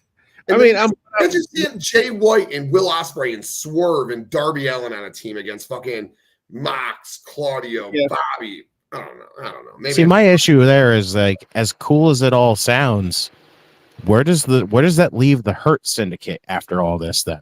Yeah. Because that's really nothing. The BCC and Hurt Syndicate feud after that, and then that's where you have your stable breaks. You get the BCC, you get the Hurt Syndicate. I don't know. Honestly, I could just see. I've been throwing it out there, and I think it's still going to end up being a thing where I, as much as it sucks to say this, I just have a feeling Swerve's going to end up dumping Nana to join the fucking Hurt Syndicate. I mean, here's the thing, though, and that's the thing I think people need to realize. If Swerve, and the interesting thing, and I thought about this because I think I remember last show you mentioned this at the last show. Swerve joins the Hurt Syndicate. Now, assuming Bobby Lashley doesn't sign with AEW, it's basically Swerve, Shelton Benjamin, MVP, and the third person could be what? Maybe Bobby, but if it's going to be someone else, someone in the locker room, it could be Hobbs. We'll say Hobbs in this case. Yeah. If you really, that right there is the Horseman formula right there. That is legitimately the Horseman formula right there. Like, I know AEW and WWE have tried a couple times, but that is it. Like, you got Swerve, who is your Flair type. You got your Arn Anderson, who is Shelton Benjamin, who's the anchor, or your Arn Anderson, who's the anchor there. You got MVP. We already know he JJ Dillon. And then the guy after that, who they get, because honestly, I'd like it to be Bobby Lashley. Yeah. Honestly, I'd like it to. Honestly, we can't get it, but Cedric right now, I don't know what the fuck he doing in NXT. So that's what you do with Ricochet. Yeah, we just said earlier. Yeah, you can do Ricochet then. So, because Ricochet ain't talking much. But yeah. Let MVP do his talking for him. But so there you go. Yeah, we could like that right there be the actual real Horseman formula that everyone keeps trying to capture. Plus, literally MVP literally gave Nana the card to give to Swerve and said, "Call me when Swerve wants to start acting like we know he can be, like basically be that killer." So if him joining the Hurt Syndicate is what gets him to become that killer again, now this not only gives him, a big freaking a faction for him to lead right now. He now is going to get that big time killer instinct back, where now if he eventually does go back for Hangman, he's a full on killer. Well, Hangman's also a fucking killer. So somewhere down the line, if those two meet again, when they're both just absolutely psychotic and just ready to kill everybody, somebody might actually die right now. But you know what the good thing is? It gives Hangman the ability to turn face. Yes. Yeah. Because if Swerve goes full on killer mode with his guys, Hangman can still be a sociopath, but the good guy. But here's I guess my only thing with Swerve is, who the fuck is the face of your company then? Like, all right, you got Ospreay, sure, but no one else. Brian's gonna retire. You got to build Darby up. Who is the face? Like an actual face. You got Will Ospreay. If you turn Swerve heel, assuming the Hurt Syndicate's going to be a heel faction, you got Ospreay. You got Darby. Who the fuck else? Literally, still Moxley. You can still do Swerve as the face of the company. Yeah, because he's a heel doesn't mean he's not the face of the company. Like the actual face, not like as the face of the company. What's what you're saying? I'm the baby face side of the roster. You got Will Ospreay, you got Darby Allin, you got Jay White. Everyone else is a heel now. It's Truth Darby. Be told, Darby versus Swerve is not a bad match. We literally talked about this. Darby basically is going to become the face of the fucking company. Everybody's already behind him right now. If you, like we said, if we build him up to eventually, when Moxley beats Bryan, if you build Darby up to beat Moxley, finally, this man took my world championship match that I fucking rightfully earned and took it away from me just so he could go on and win the world title. Well, guess what? I'm coming for his ass and I'm coming for that title. Everybody is going to get behind Darby for everything. The man bumps his ass off for everybody. And by the time he gets in that ring again and freaking faces Moxley, everybody is going to want him to win the world championship. And that's a long story right there. Yes. That's a very long story being told right there. Because he lost it, Mox won it. Darby decides to go for his revenge. That's at least 2 or 3 storylines, 2 or 3 pay-per-views right there story. I think you make him wait till Revolution. I don't care if Mox and Darby wrestle on 3 straight fucking pay-per-views for that title. Exactly. You're talking about keeping shit going. Darby loses fucking twice to him, and then the third time, I'll retire if I don't beat you. Now that's maybe too obvious, but you put a different sort of fucking stipulation on the line that third match, Darby gets the belt from him. Like that, I'd be all in on that. Before we swing over to WWE, Darby Allin did issue an open challenge for Wrestle Dream. Who's going to answer it? I put this out last night, and I'm going to say it right now. Watch that be Bobby Lashley. He's got to win. Bobby's got to win then. Oh, then Bobby's going to win easily. I'm just not saying that. I just think this is where you introduce Bobby. Ooh. Oh, I can't even think about it right now. That's another big obstacle for Darby Allin. Come on. Yeah, because I don't know. I don't know who else on the roster you would issue an open challenge to who would accept it. That it would actually make sense and would be fun. It has to be a debut, right? Yeah, I think so. I don't know. It'll be fun. It'll be cool for sure. And I agree. Wheeler Yuta coming out, saving Bryan was fun. But at the end of the day, I think Wheeler is going to be the one who turns on Bryan in the main events of Wrestle Dream, helping Moxley win the world title and staying in the BCC in the process. That's the part of me that I just don't get. What's the point of teasing just Wheeler Yuta being the guy to be like, no, how could you do this to Bryan? And then he does it to Bryan. Like, that to me is just some of the dumbest shit. It was a plan from day one. We got you. We lured you in. We gave you somebody. But no, I agree. Wheeler needs to go independent from this and become a fucking badass monster that he can be. Yeah. Yep. Mm-hmm. Yes. That's what I think. But do you boys got anything else on AEW before we swing over to the WWE side of things? Nope, I'm good. No, I'm good. All right, cool. Let's swing over to WWE. We're going to talk about some WWE Raw, some NXT on the CW debuting. I personally enjoyed the hell out of both shows. Justin, if you want to start this time, we will start with Raw, then we'll swing over to NXT. Talk about Raw, dog. See, I loved Raw, and not just basically because of the main event. Like, I loved Raw as a whole. Like, the Braun Breaker interaction with Jey Uso, it was so weird. Like, it came off so bizarre because I thought it was just going to be Braun's coming out there, he's going to kill this man. Nope. This man basically just flat out said, nah, I'm just going to give this man respect. I was absolutely surprised with that whole thing, but I guess we're getting face Braun Breaker. A little bizarre, but hell, let's do it. Like, Jay giving him it back was amazing. And that new Intercontinental title looks damn nice with some blue in it, I have to say. Like, the IC title just looks so plain, and now it's got at least some color in it, so it looks nice, which is good. Ray and Woods basically cheating to win by unmasking Ray was freaking good. Like, I'm starting to get more and more intrigued by what the hell this New Day story is now.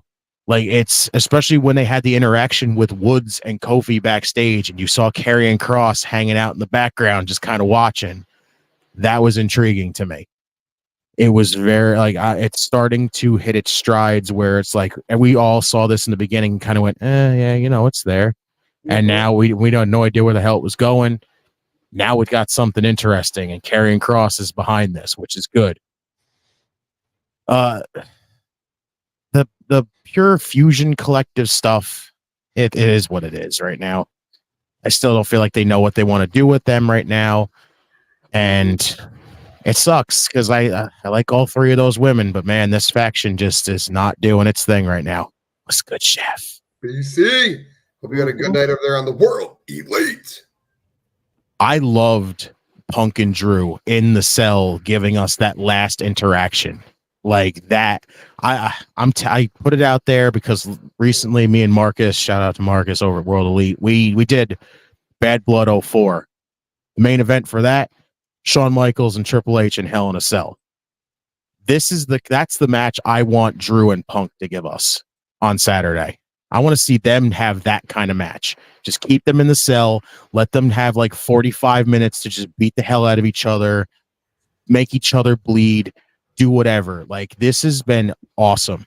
This feud is awesome right now. And it's finally, now that we've moved on from the fucking bracelet nonsense, it's actually gotten interesting again, which I am excited to see how that's going to end, which is great. Like, Punk's whole promo of just again, he did kind of repeat himself with the whole see you in hell thing, but holy shit, the way he put that out there was just amazing. So I am intrigued for that. I hope that's the main event. I really do. It deserves to be the main event. Yes, no doubt. The 6-man tag. Again, I like what they're doing with Judgment Day. The new Judgment Day, they're not making them look like jobbers. And I'm happy about that. It's not, they making them still look like a dominant threat. And I'm happy with that. Big time. But of course, you know me, the big thing that I really was excited to see was, of course, the main event, that last monster standing, a big fucking kaiju fight. That was awesome.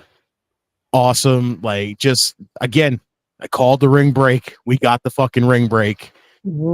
Everybody, I saw a bunch of people like after it where they were like, hey, didn't do a full ring break. The ring didn't fully break. Well, you see why they didn't fucking fully break the damn thing, because we got Seth Rollins back. Let's go. And that was the one part. Like, yes, Bronson Reed lost that match, but you know what? I wasn't mad about that, because you know why? First off, makes all the sense in the world that Seth Rollins would come back and fuck him over in this big, gigantic fucking kaiju fight. But now this just basically tells you that one thing needs to happen, and that is Bronson Reed needs to beat Seth Rollins, the first matchup they have. Yeah. It needs to happen. It needs to happen. But mostly, yeah. That's funny.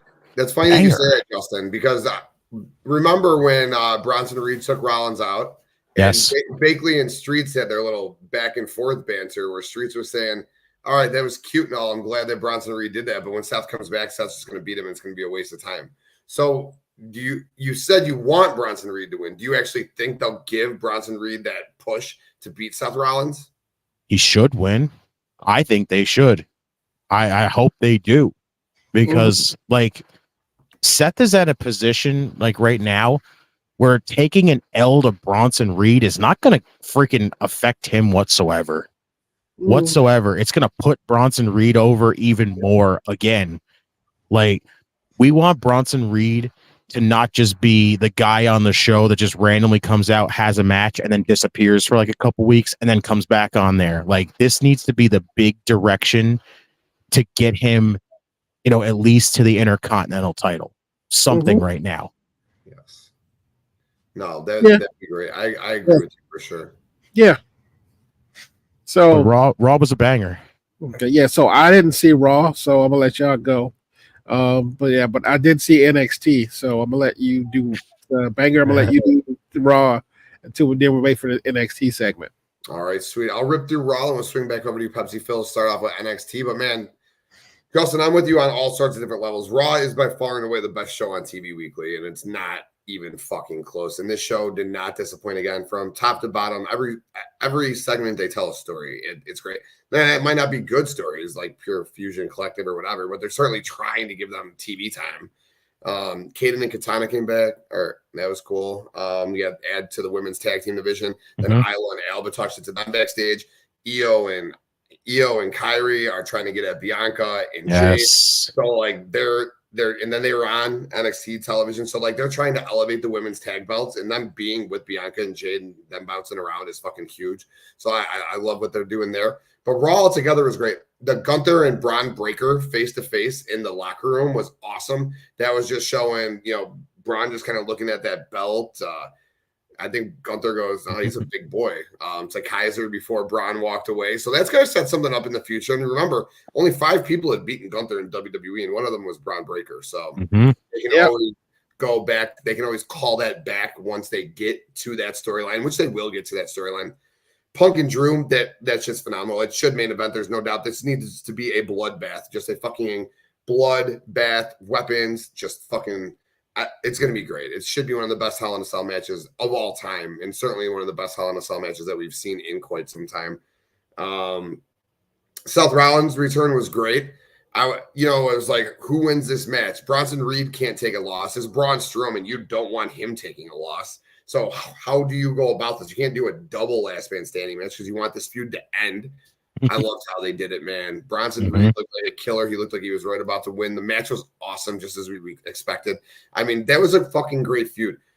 I complained about it last week. I'll complain about it a little bit again right now. The 5 PLE matches is cool and all. I get it. They're not. I mean, they're like 3-hour shows, but at the end of the day, the matches get to take time and tell their story. But man, like a Bronson Reed versus Braun Strowman match, like this should be on a fucking PLE. That last man standing match deserved to be on a PLE. I mean, it's great that these big boys got their fucking spot in the main event of Raw. I think that's really cool, but they deserve a PLE match. And also, Gunther and Sami Zayn for the world title on Raw next week.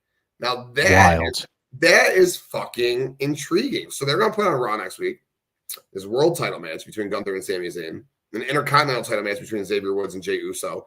And they got the big brawl that's about to go on, the Donnybrook brawl between Pete Dunne and Sheamus. So they stack Raw next week. The last thing I will say about Raw, I'm so curious what they're doing with Karrion Kross, because the Miz turned on R-Truth, all right, which I think we all saw coming.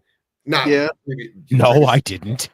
Not previous to this show, but this show. The way even last week, I thought the Miz was going to start turning heel. As a matter of fact, I thought the Miz, before he turned on R-Truth, was going to be the one to cost Braun Strowman the match because of how he kept getting cock blocked by Braun Strowman in this feud over the last couple of weeks. So I thought that's where the Miz was going to turn. I didn't expect him to turn on R-Truth in that match, but I expected the Miz to turn that night on Strowman. So the Miz turning, Xavier Woods is about to turn. He's been reverting to heel tactics. So is Karrion Kross going to then form this like wild little wacky stable with Xavier Woods, the Miz himself, and AOP? Is that something you'd even want to see? Or is he just turning these guys heel again and going upon his own way? Oh, that's a good question. I don't know. But right now, Karrion Kross is like the devil on your shoulder. I'm kind of enjoying that. So I'm with you on this one. So I'm actually, Yes.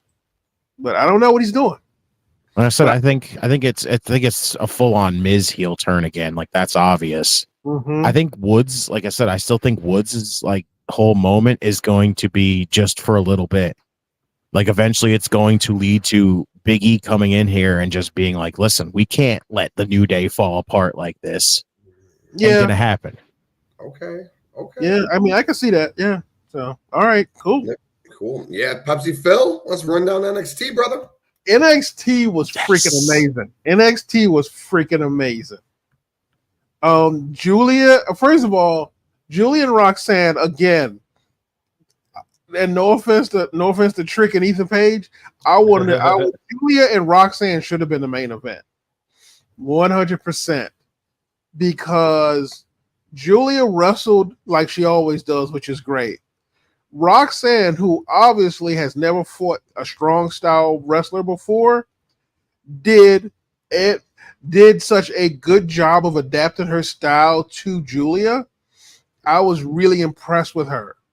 Like, I'd always enjoyed Roxanne, but the idea of the prodigy thing was cute, but honestly, I just meant you're basically a prodigy in the WWE system. Julia is a completely different animal, and they managed to do some pretty good moves, some good transitions, and some good chain wrestling, which I really enjoyed. Julia did a great job. Like I said, for me, my favorite thing is that Julia is learning the WWE system of wrestling and how like hard cam, etc. But because she's been in New Japan for so long, every so often she fights like she's still in Japan, which isn't a bad thing. It's just every so often it's like, oh wait, I'm in America now. My bad. So You can see her catch herself sometimes. exactly. So, but again, if the worst thing you can say is that she fights hard like she did in Japan versus like not than someone who just isn't a good wrestler, that is not a diss, in my opinion. So what was it? What else? Honestly, the Wes Lee Zach match was much better than I thought it would be. That was actually much better than I thought it would be. That was hard hitting. They were all over the place. I thought that was great. The Miz Obafemi segment I enjoyed a lot. I thought that was very cool, and I thought Obafemi accorded himself well. At this point, I'm like, man, you're going to have to drop that NXT championship unless you're going to be a double champ. Because at this point, Trick, I feel like Trick days are numbered. I'll be honest with you. Trick days feel like they're numbered. But again, so that was good. I will say, and this is not that was a part of the show, but for the first time, Nathan Frazier and Axiom, who had that commercial segment, it was great.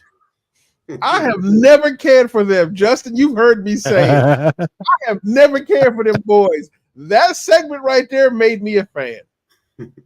Like that segment right there made me a fan. Jada Parker beefing with Lola Vice is hilarious. You mean Team Ass? Team Ass, yes. Yeah, ass. So I did enjoy that. But now I'm going to jump to the main event. Main event was good. Ethan Page had a great match. CM Punk, I was not sure how he was going to actually play a part of it. I mean, I was like, okay, we're in Chicago, so you got to put CM Punk in there somewhere. I like the new belts as well for both of them. Yes. Overall, I thought, like I said, Ethan Page and Trick, they did a great job. Trick's always been a great wrestler. Ethan Page, again, another great storyteller who knew how to adapt the Trick style and knew how to make it work for him. Overall, like I said, this is for me. This NXT this Tuesday is an A event, in my opinion. It was legitimately an A event. Like, because there was no slow parts. Everything was going somewhere with something. Every storyline, whether it was like half thought out or every segment felt like it fit and like it was going to go somewhere. So, like I said, I enjoyed it. So, and honestly, I'm going back to the Frazier and Axiom thing. Literally, instead of having them cut a promo on A-Town Down Under, having them play video games against them, talking about how they're going to beat them and how not to lose his temper, is probably a brilliant way of doing a promo. Like, I thought that was just a brilliant piece of storytelling and writing right there for whoever wrote that segment. So, but yeah, so that was my thing for it. I gave it an A. Awesome. Yeah, that was a banger show. Justin, I'll let you do your thing and I'll finish it up. Oh, I really did enjoy the show.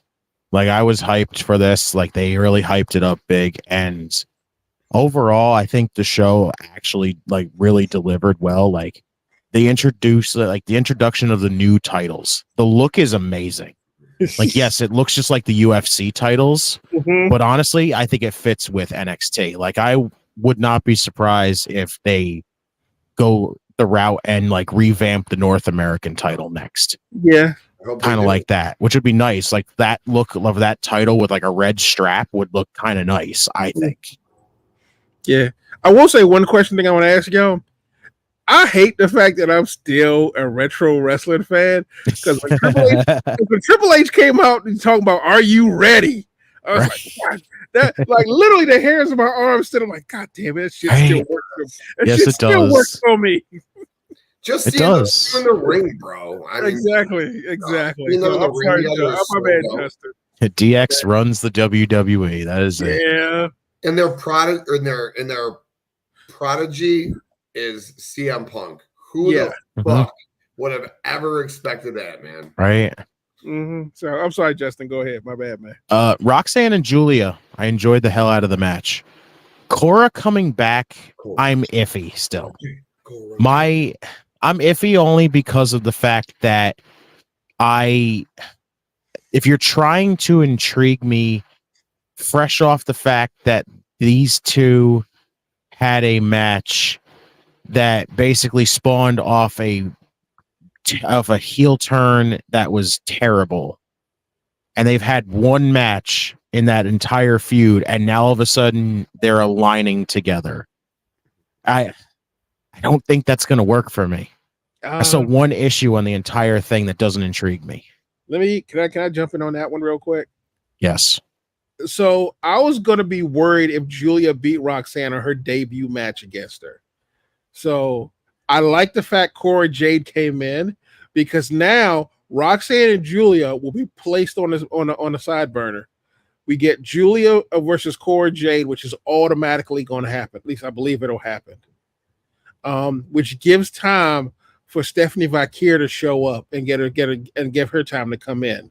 Now, I don't think Julia and Stephanie Vaquer is going to happen immediately, but I think at the very least that gives you a larger playground to play around in for your women's championship. Because the biggest thing I was terribly worried about was the same thing that happened with Okada and a few other people was Julia comes in and immediately, because she's so popular, they immediately give her the belt. But see, I said that immediately after when Stephanie showed up on NXT. Yeah. In that video, I go, there's no way in hell Roxanne's losing now. That was the first thing I said. Okay, good. But so that, I'm sorry, spawning it as Roxanne and Cora getting back together, to me, I don't know. That's the part that's got me a little iffy. Like, that's the part that I'm just not that intrigued about, really. Yeah. I mean, especially being that the turn that they gave us to get to that point to now all of a sudden this, I don't know. It just didn't work there. But other than that, I really enjoyed the match. I don't know, man. Like, I'm hoping that we get like something insane where Stephanie Vaquer and Julia versus Roxanne and Cora Jade. I could that would be the most dangerous match in NXT history, or NXT net modern day history. Because that'd be scary. Yeah. But go ahead and finish. I was pumped for that, Court. I mean, I joined the watch along with you for that match, Justin. Yes. But I knew it was going to happen. I said it was going to happen. It was like once Roxanne turned, I know the throwing the titles away made no sense. But once Roxanne turned and like embraced this devil like that Cora's been having, I was like, they're going to get back together. And that's the one thing to me that I don't like about it is the fact that you're trying to like again, tell me that I should be excited to see them get back together just because Roxanne has an attitude change. Like, and now Cora gives a shit. So what the fuck was the point of the turn in the first place then? So she could go on the main roster. Stupid. Yeah. God. Yeah. No, but I hear what you're saying though. So Chicago Street Fight, Wes and Wentz. Again, another thing with a story that honestly to me has not been the part that I've really enjoyed. I don't like the story. I like the little segment they had before where basically Wes brought up Gigi, and that was the part where that just drove Wentz over the fucking limit right there, which I was fine with that. Mm-hmm. But other than that, like for the story portion of this, I'm not really intrigued about it. But this being the matches so far, their match at freaking, as I'm still going to call it, Takeover, was fucking awesome. And this street fight was awesome. And now they're 1-1. We talked about this on the watch along. Their final match should be in TNA. Yeah, you know what this is? This is the Shield breaking up. Yeah, basically. This is the Shield breaking up. Where literally, like, but this time was it Wesley has completely lost his mind because when he used the phrase, "I am above all of you, and you guys are not on my level," That was a Seth Rollins line. That's true. That is a Seth Rollins line. So once he said that line, the entire storyline made sense to me. Now, in your defense, was it clunky and a little bit awkward when it first started, and even now, somewhat, yes. But once I heard that line, I understood what they were doing because it was the only thing that made sense. Because you were right when you said it doesn't make sense for Wesley to go down this hill. So, but that line maybe told, it's just a Shield happening, which is that interaction what they had where Gigi did is where Wes brought up Gigi. That the part was like, this is where it's going to start getting interesting now. Yeah. So I mean, but honestly, like you said, that street fight, like the story was slim enough, but significant enough to make that street fight feel real personal. Yes. And like I said, I think their last match to like their tiebreaker should be in TNA. And we put this out there, have them have a dog collar match. I mean, if you're gonna like having Wesley lose on TNA would not be a bad call. Yeah, no. I think it'd be wild. Imagine putting that on Bound for Glory. You have those two settle this big supposed blood feud with each other, and then they just have a fucking dog collar match with each other. Yeah, that's insane. Huge match, dude. Yes, Bound for Glory would be huge at that point. Okay, cool. The Miz TV thing, I actually liked it. I liked the whole thing of having Tony getting all confident again, but Oba shutting it down. Like Oba can fucking talk. That guy is great. So you know the thing that bothers me most about Oba Femi? That terrifying. Ain't real. That goddamn accent ain't real. Wait, his accent's not real? No, it's not. Wait, really? It is a bullshit accent. Wait, he's Kingston on us? That accent is about he's pulling an Apollo Crews? Yeah. No. Bruh, no. That man's accent is as real as Nikita Koloff's is. Wow. Damn is right. We've been fucking bamboozled. I'm not saying his origin isn't real. I'm just saying that accent's a little played up a little too much. Wow. I'm stunned. I'm floored right now. Damn, he's a good actor then. That's great. Right. But I enjoyed the segment though. Like again, having Tony get all hyped and be like confident, but Oba again shutting it down. Once again, like that's gonna play a good piece into this match next week, and I can't wait to see how that's gonna go. All right, question: who do you have winning? This is tough. This is a tough one because honestly, I do think you could have Tony win this one. I think it's again, because we talked about this too. Do we think that they've booked Oba in a corner?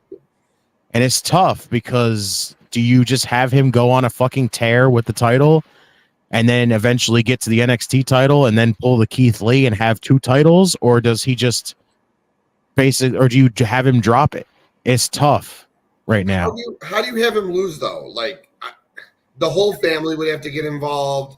Like, right? I mean, no, he doesn't want them involved though. So no, he doesn't. Tony D can't beat this guy clean. I love Tony D. I love the Don. But he can't beat him. What if it's a situation where Tony basically goes in there so unconfident now, but in like the last few minutes of the match, that's when he gets all the confidence back, like big time. Like it doesn't even have to have the family even get involved. They just come out there quick, get him excited and go, remember, you can do this kind of thing. No, and that's when he can do it. No, wait, think about it. We could still do it. We could still have Tony not win clean. But if they do it against his orders, then you get Tony D becoming a face, and then his next fight is against the family. Interesting. So Oba gets knocked out of the North American title picture, goes towards the World Championship. Tony D sticks in the mid cards, runs his thing. His first feud is with his guys. And so we get to see him do it. Because, like, honestly, I've always loved Tony D. And I always thought he was a great guy. And I'm like because this is his third shot at the World Championship, I believe. So yes, it is. He's about due. He's honestly about due for a win. Yes. So, But if you're gonna do it, might as well just have him turn face. Yes, I like that. Well, he is pretty much a face right now, isn't he? Well, he's right now he's on the middle because remember when he told his family not to interfere. Yeah, that's a perfect recipe for them going against his orders and him having to put the family in check. I like it. I do too. Fatal Influence versus Miss Parker and Lola Vice. I loved it. I love it. Man, it was solid. It was solid. I was weirded out with the whole can they coexist thing. I'm like, you two have a common fucking enemy in Fatal Influence, and you two are at each other's throats. Why? Mm-hmm. I'm actually enjoying it, listening to them go at each other because it's kind of hilarious. Jada Parker's a great actress. She's amazing. Lola Vice is still not there yet, but she's still great in and of itself. But those two together, I think they could be a really good tag team. I think on the regular, they could be a regular good tag team that I wouldn't mind seeing them win the championship. I just thought of something weird. What if they're going to pair the two of them up with Nikita Lyons? And then you can really make a faction out of that. Team ass. So here's the problem I have with Nikita Lyons. She can't wrestle. She can't stay healthy. Well, now she got two. I don't mind the healthy part. Everybody has accidents. Her entire run right now has not exactly been the most dynamic of wrestlers. So my thing is remember they put her with Zoe Starks initially because they needed somebody who could wrestle. Yeah. So we know Zoe can go. Exactly, we know Zoe can go. So putting her with Nikita Lyons, I feel like that would actually drag the rest of the team down. Right now, until I see what else she could do, because right now, based on her videos, all she does is punch. She just punches meat bags. Much. Yeah. Everything we ever see her do is either freaking kicking a bag, and that's about it. Yeah, exactly. I'm like, I'm glad you know kickboxing. That ain't gonna help you in the ring. Yes, very.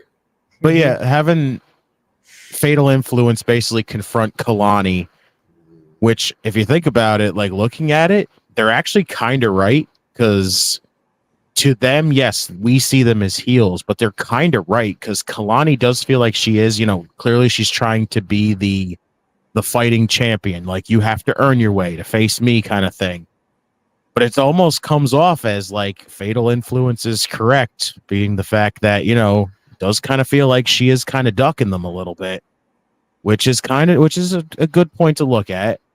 But having Kalani paired up with Bianca and Jade is fucking wild. Yes. Like, that's cool, because now that gets Fatal Influence involved with tag team titles, which also gets the women's tag team titles on NXT, which should have never not stopped. Like just ridiculous that they stopped doing the tag team title shows up on NXT, where literally these titles are supposed to be on all three brands, but now we got them there finally, so that's good. Yeah. Again, I mean, you get me. I've been shitting all over the tag team titles because, again, they haven't done jack squat with them, and it sucks because it's like they started off hot with them and then just completely gave up on them, and then they're still going, and they still just feel like they're not doing anything with them. But now's the time to start doing stuff where you can, again, start putting them down in NXT, have them defend them there, so at least NXT gets something out of this as well. Yeah, I think so. I think that works. Especially we got the AEW now. They're going to try to pop ratings. So yeah. So yep. We got the Delta vignette, which was fucking cool. I can't wait. I don't know anything about her, but I am absolutely intrigued. I mean, honestly, I think the best way to describe her is probably Io Sky when she was in Lucha Underground. Jeez. Ooh. Yeah, that's kind of how I really think about her. But she is built different. Okay. But I am genuinely surprised they got her though. and they are moving her up fast. Not like up to the main roster. Mhm. Like they are bringing her in fast. I think she's, like I said, I enjoy her. But Yes. she's a hybrid wrestler. I think she could be, truth be told, I would not be surprised if she has a championship pretty early. Interesting. Okay. Cool. Okay. So, like I said, I'm intrigued to see what she can do. Mm-hmm. And the main event, I enjoyed Trick and Ethan very much. Everybody I've ever seen so far on social media has said that Ethan Page had a fucking boring run. Honestly, I think Ethan Page made the most out of it. And for 86 days, that man had a hell of a run for 86 days. I will give him that. Ethan Page is fantastic. But there was no issue with him dropping it to Trick. No. Trick is going to be the face to carry this right now in the CW friggin' era of NXT. Mm-hmm. And then eventually when it comes down to the point, he's going to drop it and he's going to the main roster. That is what is going to happen. So other than that, I enjoyed the shit out of the show. For the beginnings of this CW era, it was fucking awesome. Yeah. Yep. Yeah, man, the show is great, and I want to give them mad props, man. Like, congratulations to NXT. They drew their highest rating in over a year. There was like 850,000 people watched the show, and it was the highest rating in the 18 to 49 demographic that the CW has had all year. So I mean, fucking, it's October, so mad props to Way to go, NXT. Yep. So great on them. The show was awesome, man. I didn't want Roxanne to lose to Julia. I love Julia. And then I found out she was half Italian. And Julia is a smoke show. Find out she was half Italian made her even more of a smoke show. But I don't want her fucking winning the belt yet. And the fact is, like I said on the watch along on Tuesday night, good. A loss is good. You know why a loss is good? Because that means you could lose again. All right. It's like the Jade Cargill thing on the main roster. I wanted her to take a loss early, so that means she could lose again. So she's not undefeated. This undefeated streak. Like the Asuka thing, you can only do that with every now and then. Julia, she got her losses good. Plus, the Roxanne and Corey thing, I know Justin and I will go back and forth on this. And yes, the way he says it is very true. It makes no fucking sense, but it makes all the sense in the fucking world.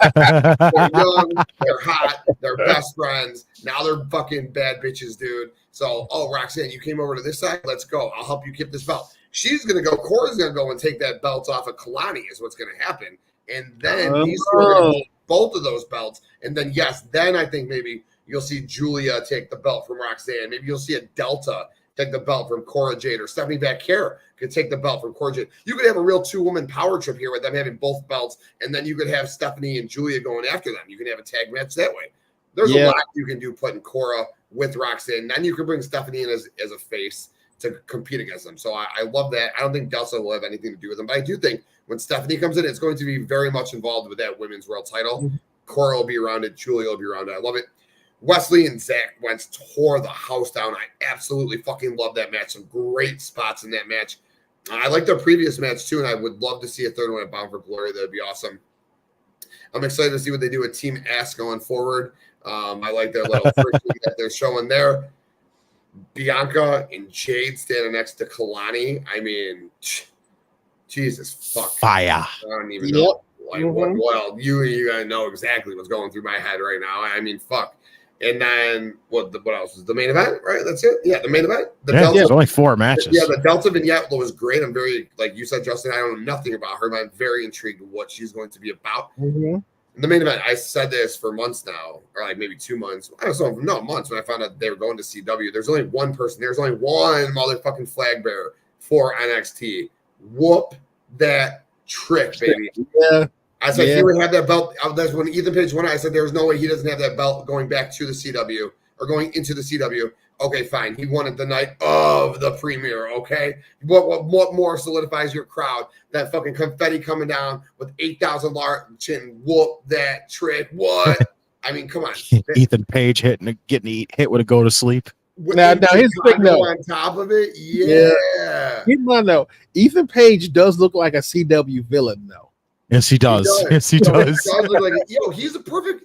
And listen, what did this do for Ethan Page? It instantly elevated him to a main event player in NXT by being the fucking world champion. Yeah. Taking GTSs from CM Punk. I mean, all it's doing is elevating that guy, dude. So now he can just do his thing, be that top guy, one of the top guys in NXT because he's a main roster talent. He'll get called up one of these days for sure. What C. Henry says, from the beginning, I always told people that Trick Williams is going to be a bigger star than Melo. Man, that's tough.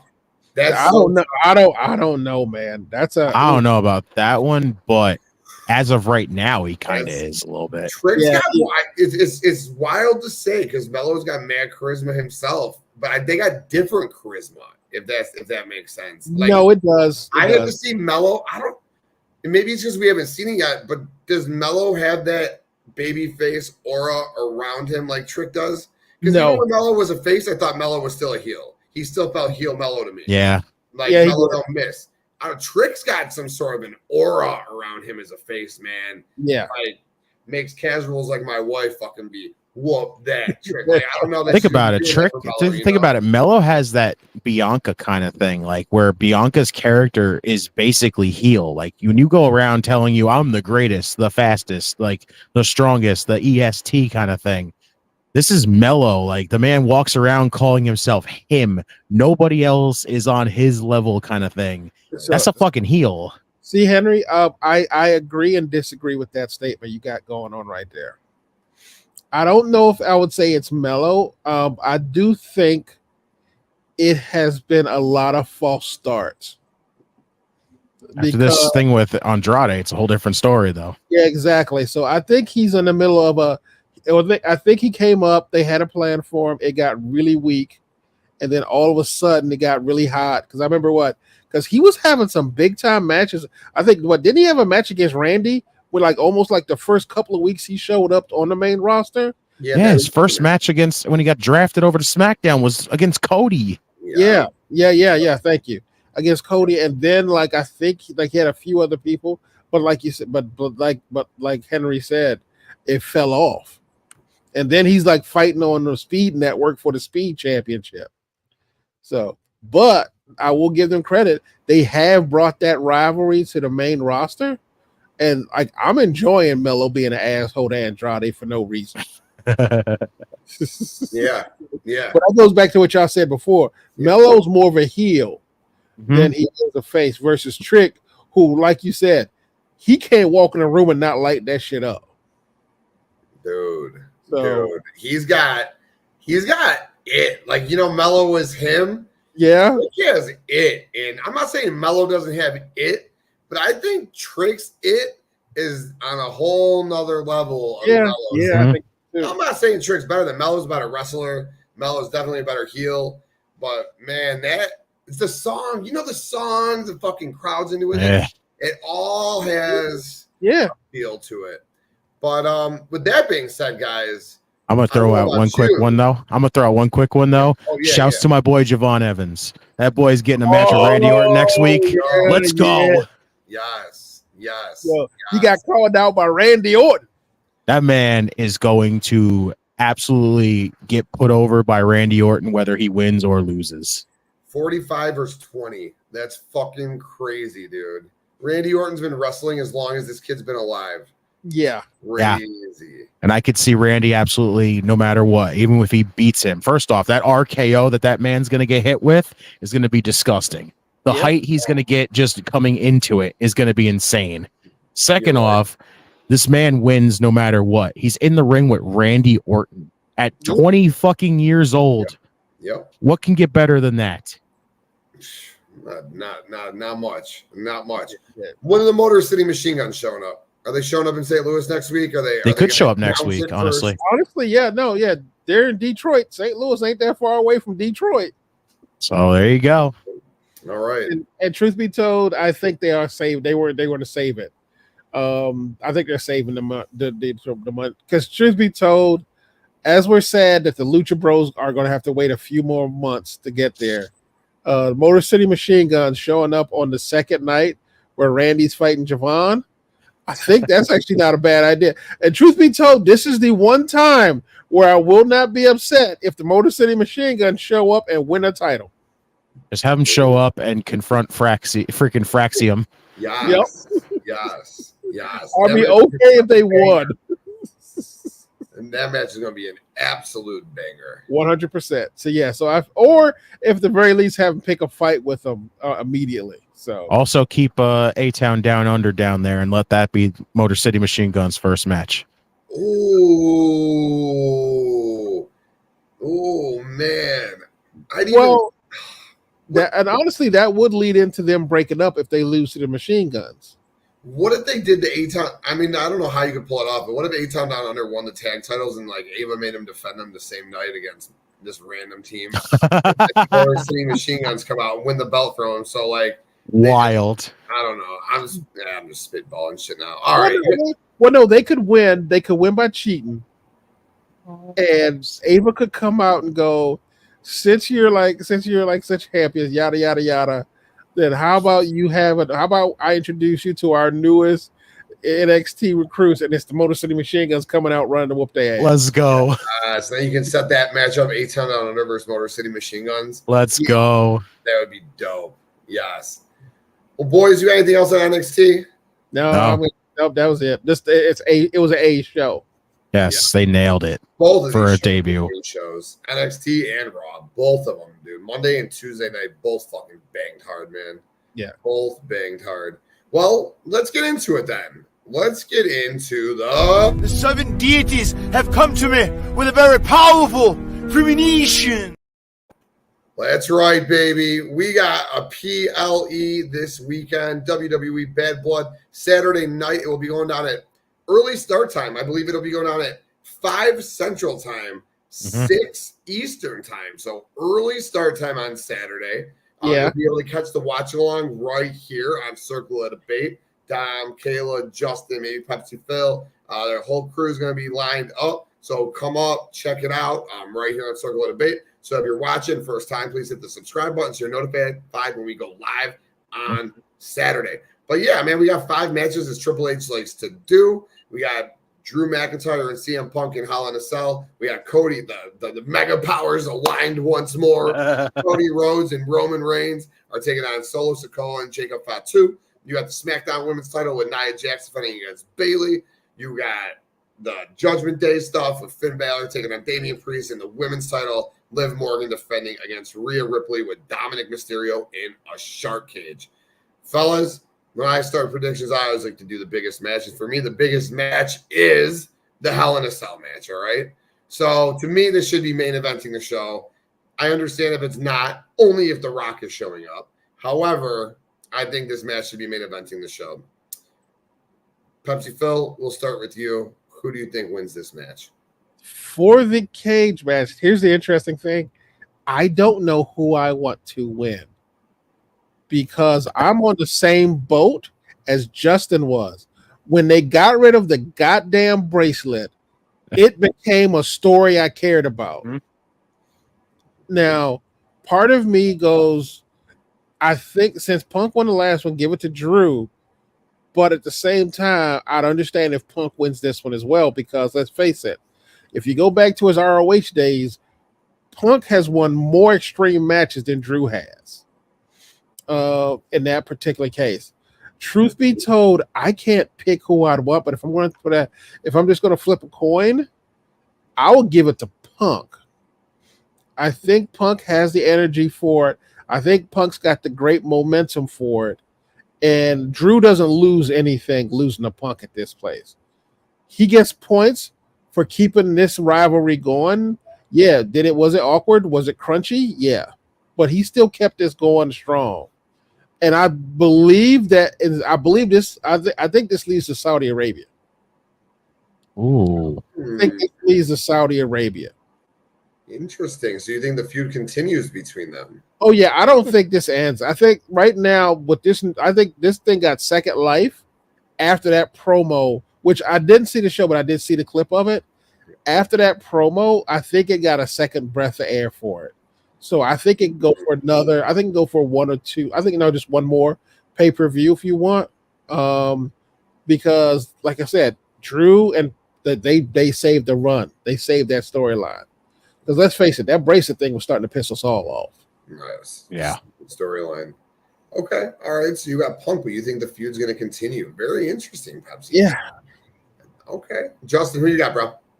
I'm with Pepsi Phil so far. I think Punk is going to end up winning this whole thing. Like, I think, again, I just said it earlier, after this bracelet was removed from this entire feud, it's like a whole different thing now. It's like the refresh that the story needed.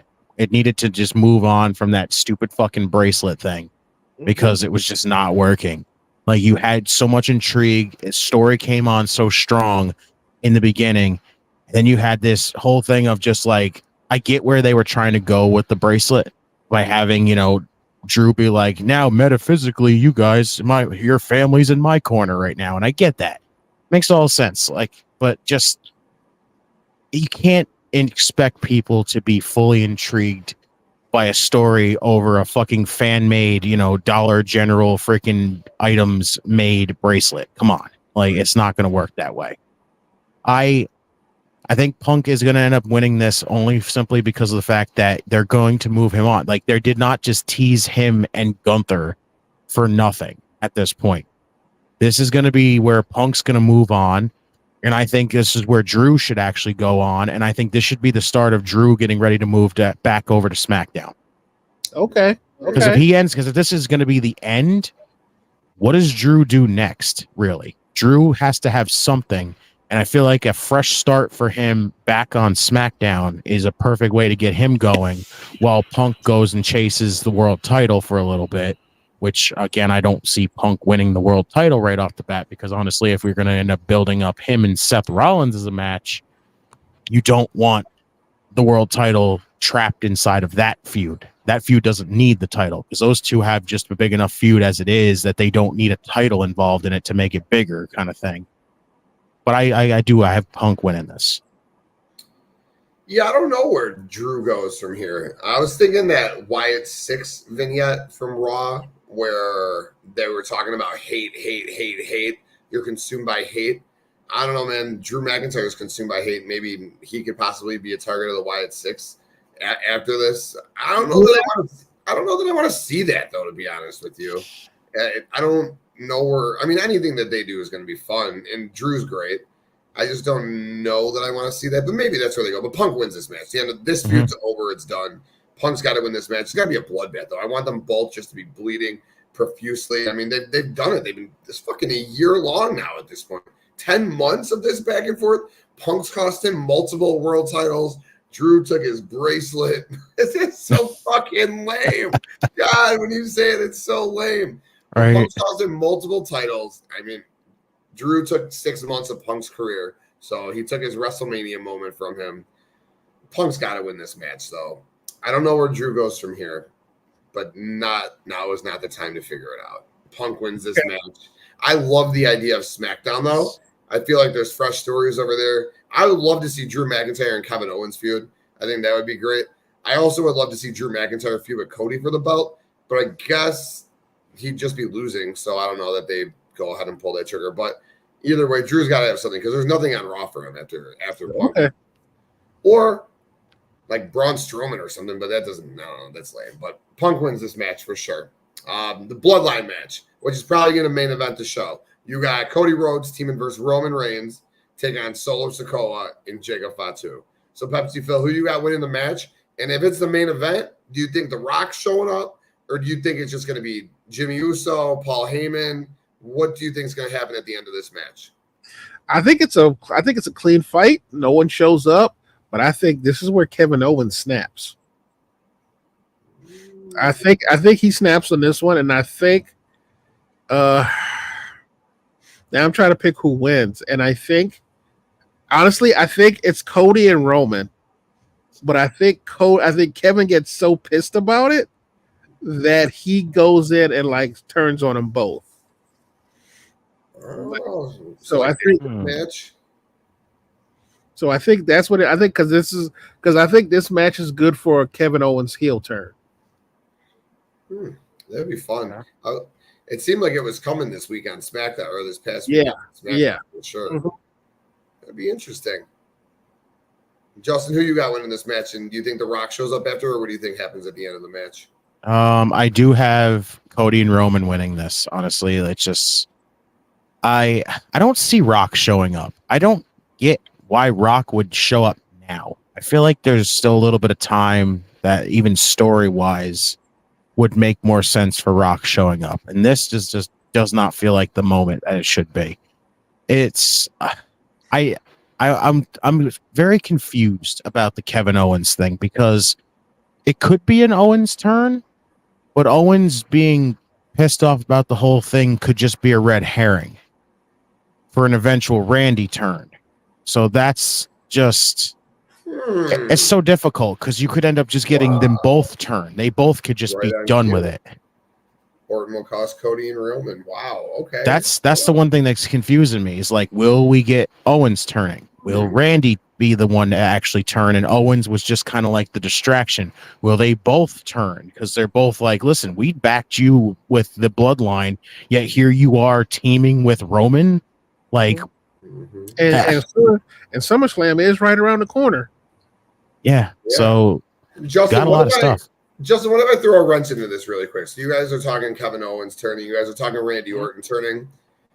On SmackDown, I saw something that I didn't want to see. And I had a vision.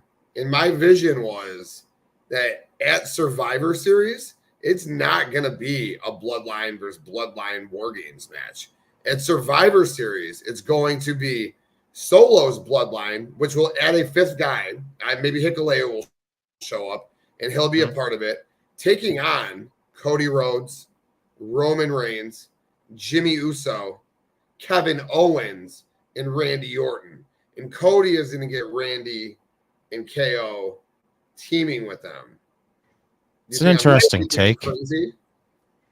Yeah, I can see that. That's not. I'm not mad at that too much. I'm not against that either because, like, if Cody could somehow basically be the main catalyst to just go out there and just be like, listen, I get it. You guys are not happy with me right now teaming with him. But for some reason, there's just something telling me I have to be here for this. And all I want is you guys to back me kind of thing. Like, I could see that working. Could see that working to the point where, but also, like I said, I could also see it where both of them end up turning.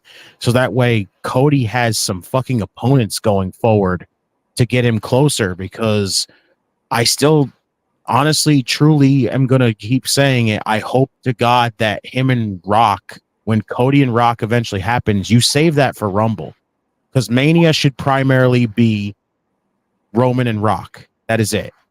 Okay. Like Rock needs to just go into that match so we can get to that freaking part and get this damn bloodline thing over with. I think just get it over with. Like, get to the main thing that wants to end it, and that's what we need to do. But like, you make Rumble huge too in the process. Rock and Cody 1-on-1 for the title. I think it would work. Yeah. Okay. Justin, who you got winning this match? I do. I have Cody and Roman though. Okay. Yeah, I too have Cody and Roman. The match should be fun. Jacob Fatu is going to show up for sure. I don't know, man. I feel like if the match is main eventing, that The Rock should show up, but maybe they're just. I don't know. The Rock showing up does not make sense here, though. Like you said, Joe, I agree with Justin for sure. Jimmy Uso will return. I'm fairly certain of it. Maybe we get a Hikuleo debut or something. Maybe we see another member of that side of the bloodline, and then Jimmy comes out and facilitates it. I'm not sure, but definitely Cody and Roman are going to win. I guess, Justin, my only return again would be if KO and Randy turn heel, because you say Cody needs opponents. But all right, so if we're going to do Cody and Roman and Saudi, which is the next PLE, what I think what's going to happen there is the bloodline is going to interfere in that match and cause a double DQ. And then that's where we're going to have to get, all right, Cody's going to be like, all right, fuck this. We're going to fucking handle this inside War Games. And then those two guys are going to have to look for partners.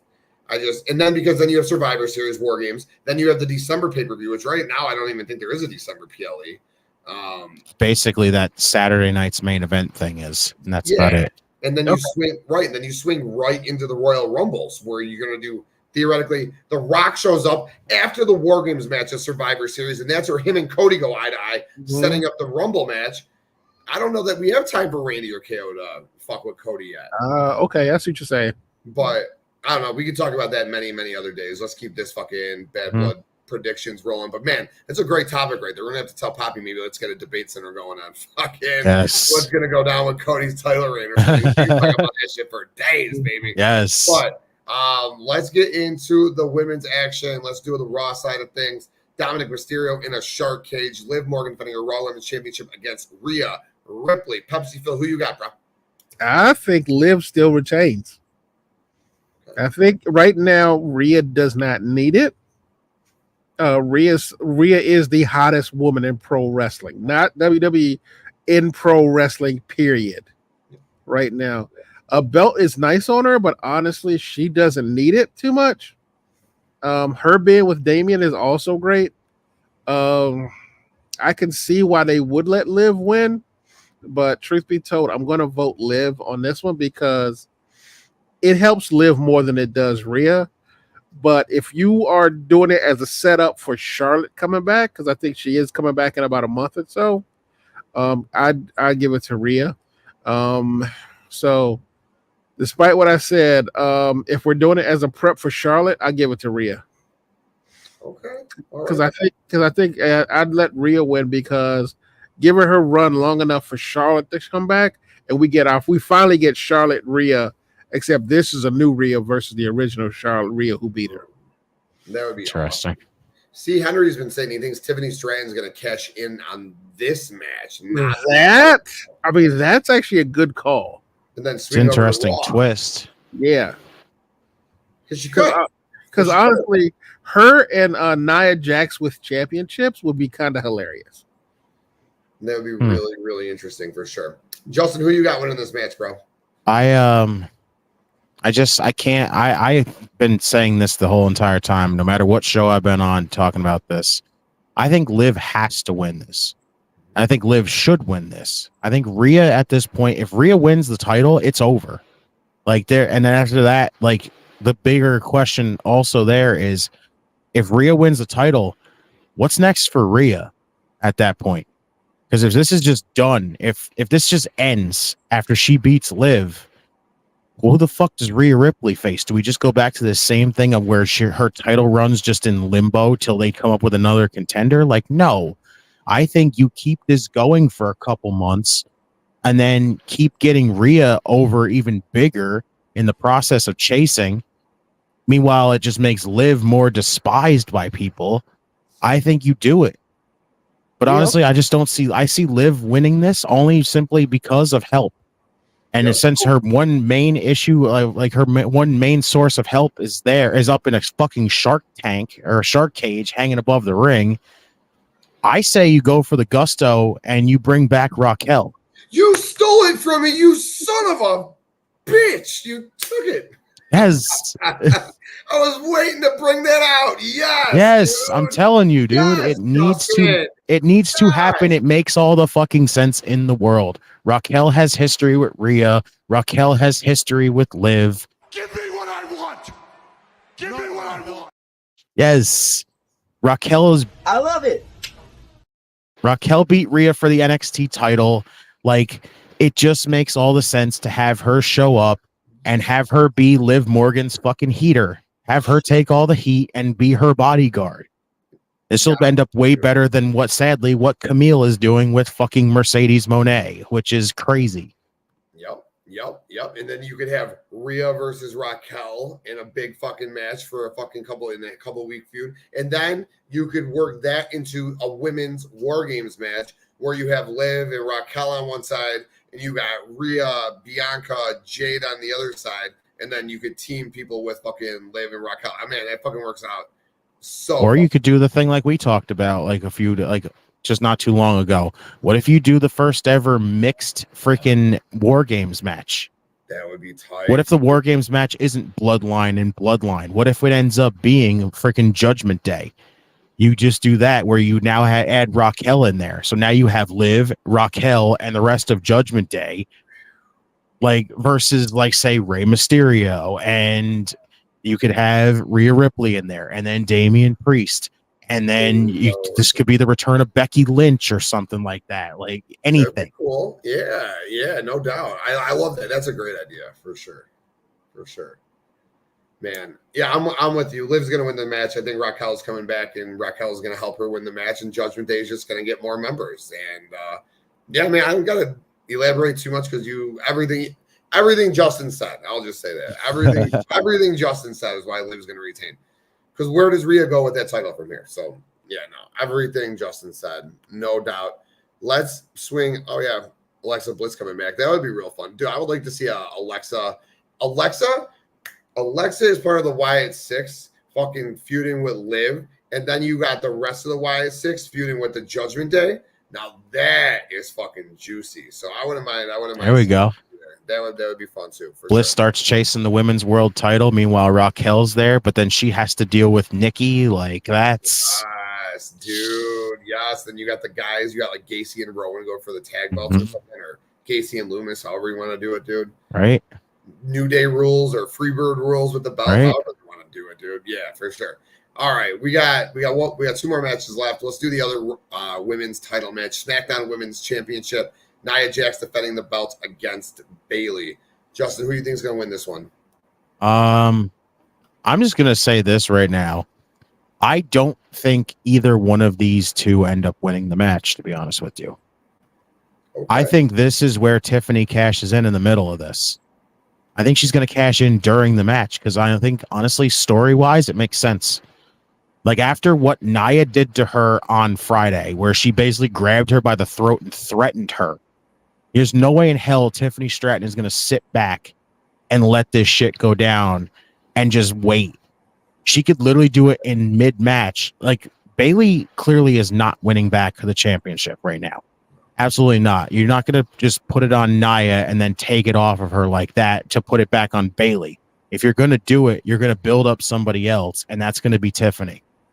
I think that's why Bayley is sadly going to be in this match for here, is to eat the pin for Tiffany Stratton. I think Tiffany cashes in here. Bayley's going to eat the pin, which now she's going to have to worry about Nia coming after her again, which would be very interesting on how they're going to tell more of a story-wise with Tiffany and Nia, where Nia starts threatening her and just be like, I was the one who played it smart, okay? I didn't beat you, technically. I beat Bayley, so... I like that. I like that a lot. So you think Tiffany is walking out with the SmackDown Women's Championship? Yes. Okay. Pepsi Phil? You. I'm here. Bayley, Nia, who you got? I got Nia. Okay. Bayley's doing strong, and she's starting to come into her own, but I think Nia, this is a really good run for Nia.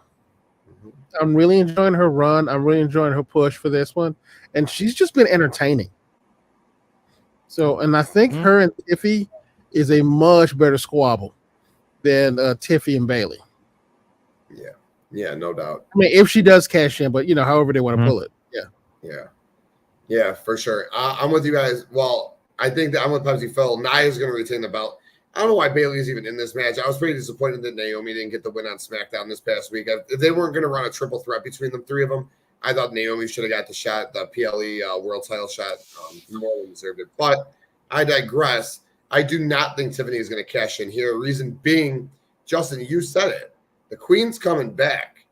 Or was it Pepsi Phil? No, Pepsi Phil said that. Yeah. My bad. I was like, actually, no, Pepsi Phil said it. The Queen is coming back. The Queen is just coming back to SmackDown to sit on her horse and get her crown. Right? that is what she is going to do. And Nia will be the one that she takes the belt off of. But right when Charlotte beats Nia for that belt, Tiffy is going to cash in on Charlotte. Because I think we're going to get a Tiffany Stratton and Charlotte Flair feud at some point, and it's going to be fucking electric. So I think, yeah, I'm good at that. Yeah. See, I was locked in on that one from the start.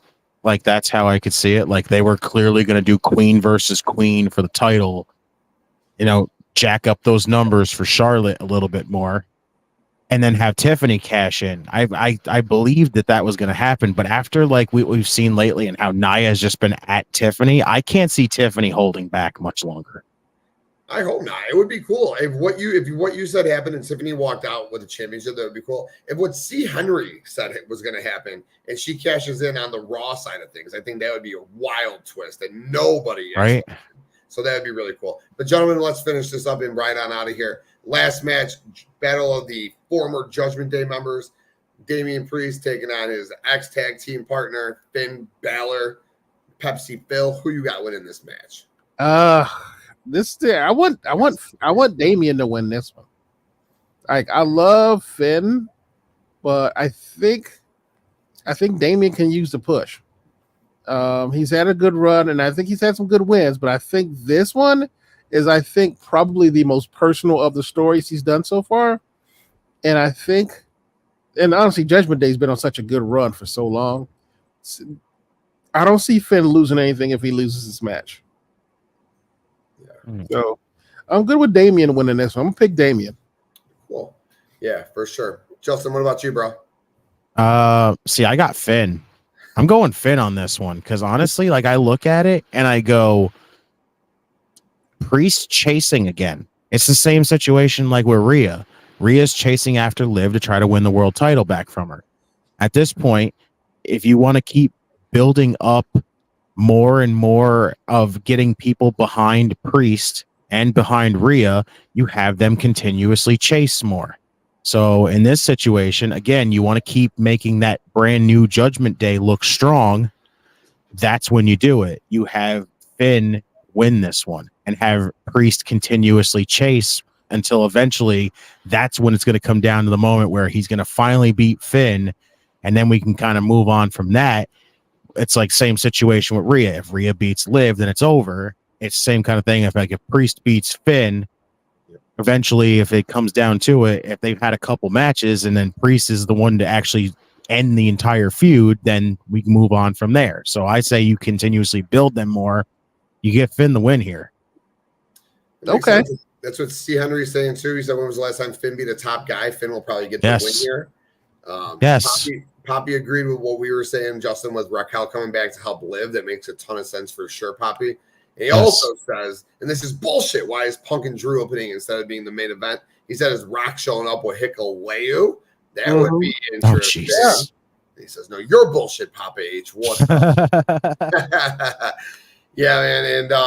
And for me, this is actually probably the toughest match on the show to predict, honestly, because I feel like Damian Priest should win because, I mean, he's fucking, I mean, not just a size difference, but like Damian Priest, whenever they're in the ring together, he manhandles the 4 members of Judgment Day like single-handedly until like one of them gets his leg.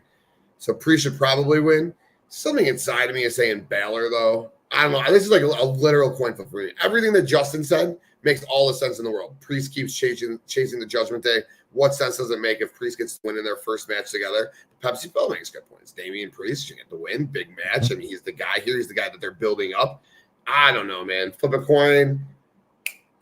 Give me Damian Priest. I don't know. Something inside of me just thinks they're going to split the Judgment Day matches, that they're not going to get both of them.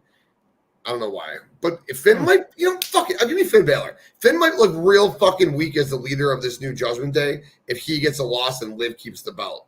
Yeah. Give me Finn Balor and give me a big Judgment Day night with Raquel debuting, and then we walk away with a brand new Judgment Day. Yeah. Bad Blood is the night of Judgment Day. Yes. Okay. All right. Judgment Day. Yes. But yes, fellas, that was it, man. We've had a great night tonight. We've had AEW Dynamite. We talked about their contract with Max. We went over Raw. We ripped NXT. Give you our Bad Blood predictions. You guys got anything else before we get on out of here? No, I think we covered all good wrestling. Yeah. Good. Yeah. Yes, we did. Very good week so far. Thank you guys all for tuning in. You guys have been great. The comment section has been blowing up. Thank you guys greatly for being here.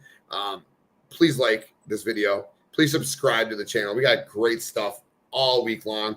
You got Raw Dog and Monday nights. You got NXT with Justin and Bakley on Tuesday nights. You got the flagship on Thursday nights. Oh, what the fuck? I'm gonna miss GETCHO on Wednesday nights. All right, GETCHO on Wednesday nights. All right. And then you got Dojo Debate, and you got watch alongs like this Saturday night right here live on Circle of Debate. So hit that like button on this video. Hit the subscribe button on the channel for sure. Let's see. Poppy, one more question. What's going to be the match of the night on Saturday for us? Justin? Probably Drew and Punk. It deserves to be the match of the night. Like I said, it deserves to be the main event. Pepsi Phil? I'm going to be the odd man out. I think it's going to be Priest and Balor. Ooh. That could be a really dope match. I think right now they have not actually done a one-on-one, but I honestly think those two could probably bring the house down. Ooh, So, man, I would love that, to be honest with you. First off, you get the demon back over as a threat again, and then eventually get Priest to kind of push his own kind of like character, like where he comes back as the punishment kind of thing. yeah. It'd be fucking wild. yes. Yeah, and for me, easy answer. It's going to be a fucking bloodbath, dude. CM Punk, Drew McIntyre absolutely should be the main event, but it'll be a bloodbath. I cannot wait for it. Again, thank you guys so much for tuning in. Go check out the website, GameBreakerSports.com. You can find all of our podcasts, everything we do here, and everything that we do over on Game Breaker Sports. Like I said, this channel is always popping. When this channel is not popping, it's popping over there on Game Breaker Sports, which you can always find Justin as well. You can find him over there Wednesday nights for the Dynamite Watch Along. You can find him on Friday nights for the SmackDown Watch Along. You can find him on Saturdays on Outrage Control. So go out, check out Game Breaker Sports on YouTube. Check out GameBreakerSports.com. We got not just our podcast, we got sports articles. Our boy Bakley drops his picks of the day, his gambling picks. If you're into gambling, go check it out. Dylan's dropping soccer articles left and right. We got football articles on there. We got baseball articles on there. We got our fantasy wrestling. So go check out GameBreakerSports.com. But again, thank you guys all so much for fucking watching. Please don't forget to subscribe. Follow us on all social media platforms. And go check us out on audio. Circle a Debate, because you can find everything that we do over on audio as well. Spotify, SoundCloud. Check it out. And, well, Justin, I'll just ask you. What do we do? Oh, we always have to make sure that everybody knows this. We make history. Will Over and over. make Over and over. history. Over and over and over and over. Must bid you adieu, a goodbye, mwah, and good night. Oh my God, it's so great. Bang! Yes. Bang! Hey. Have a good night, folks.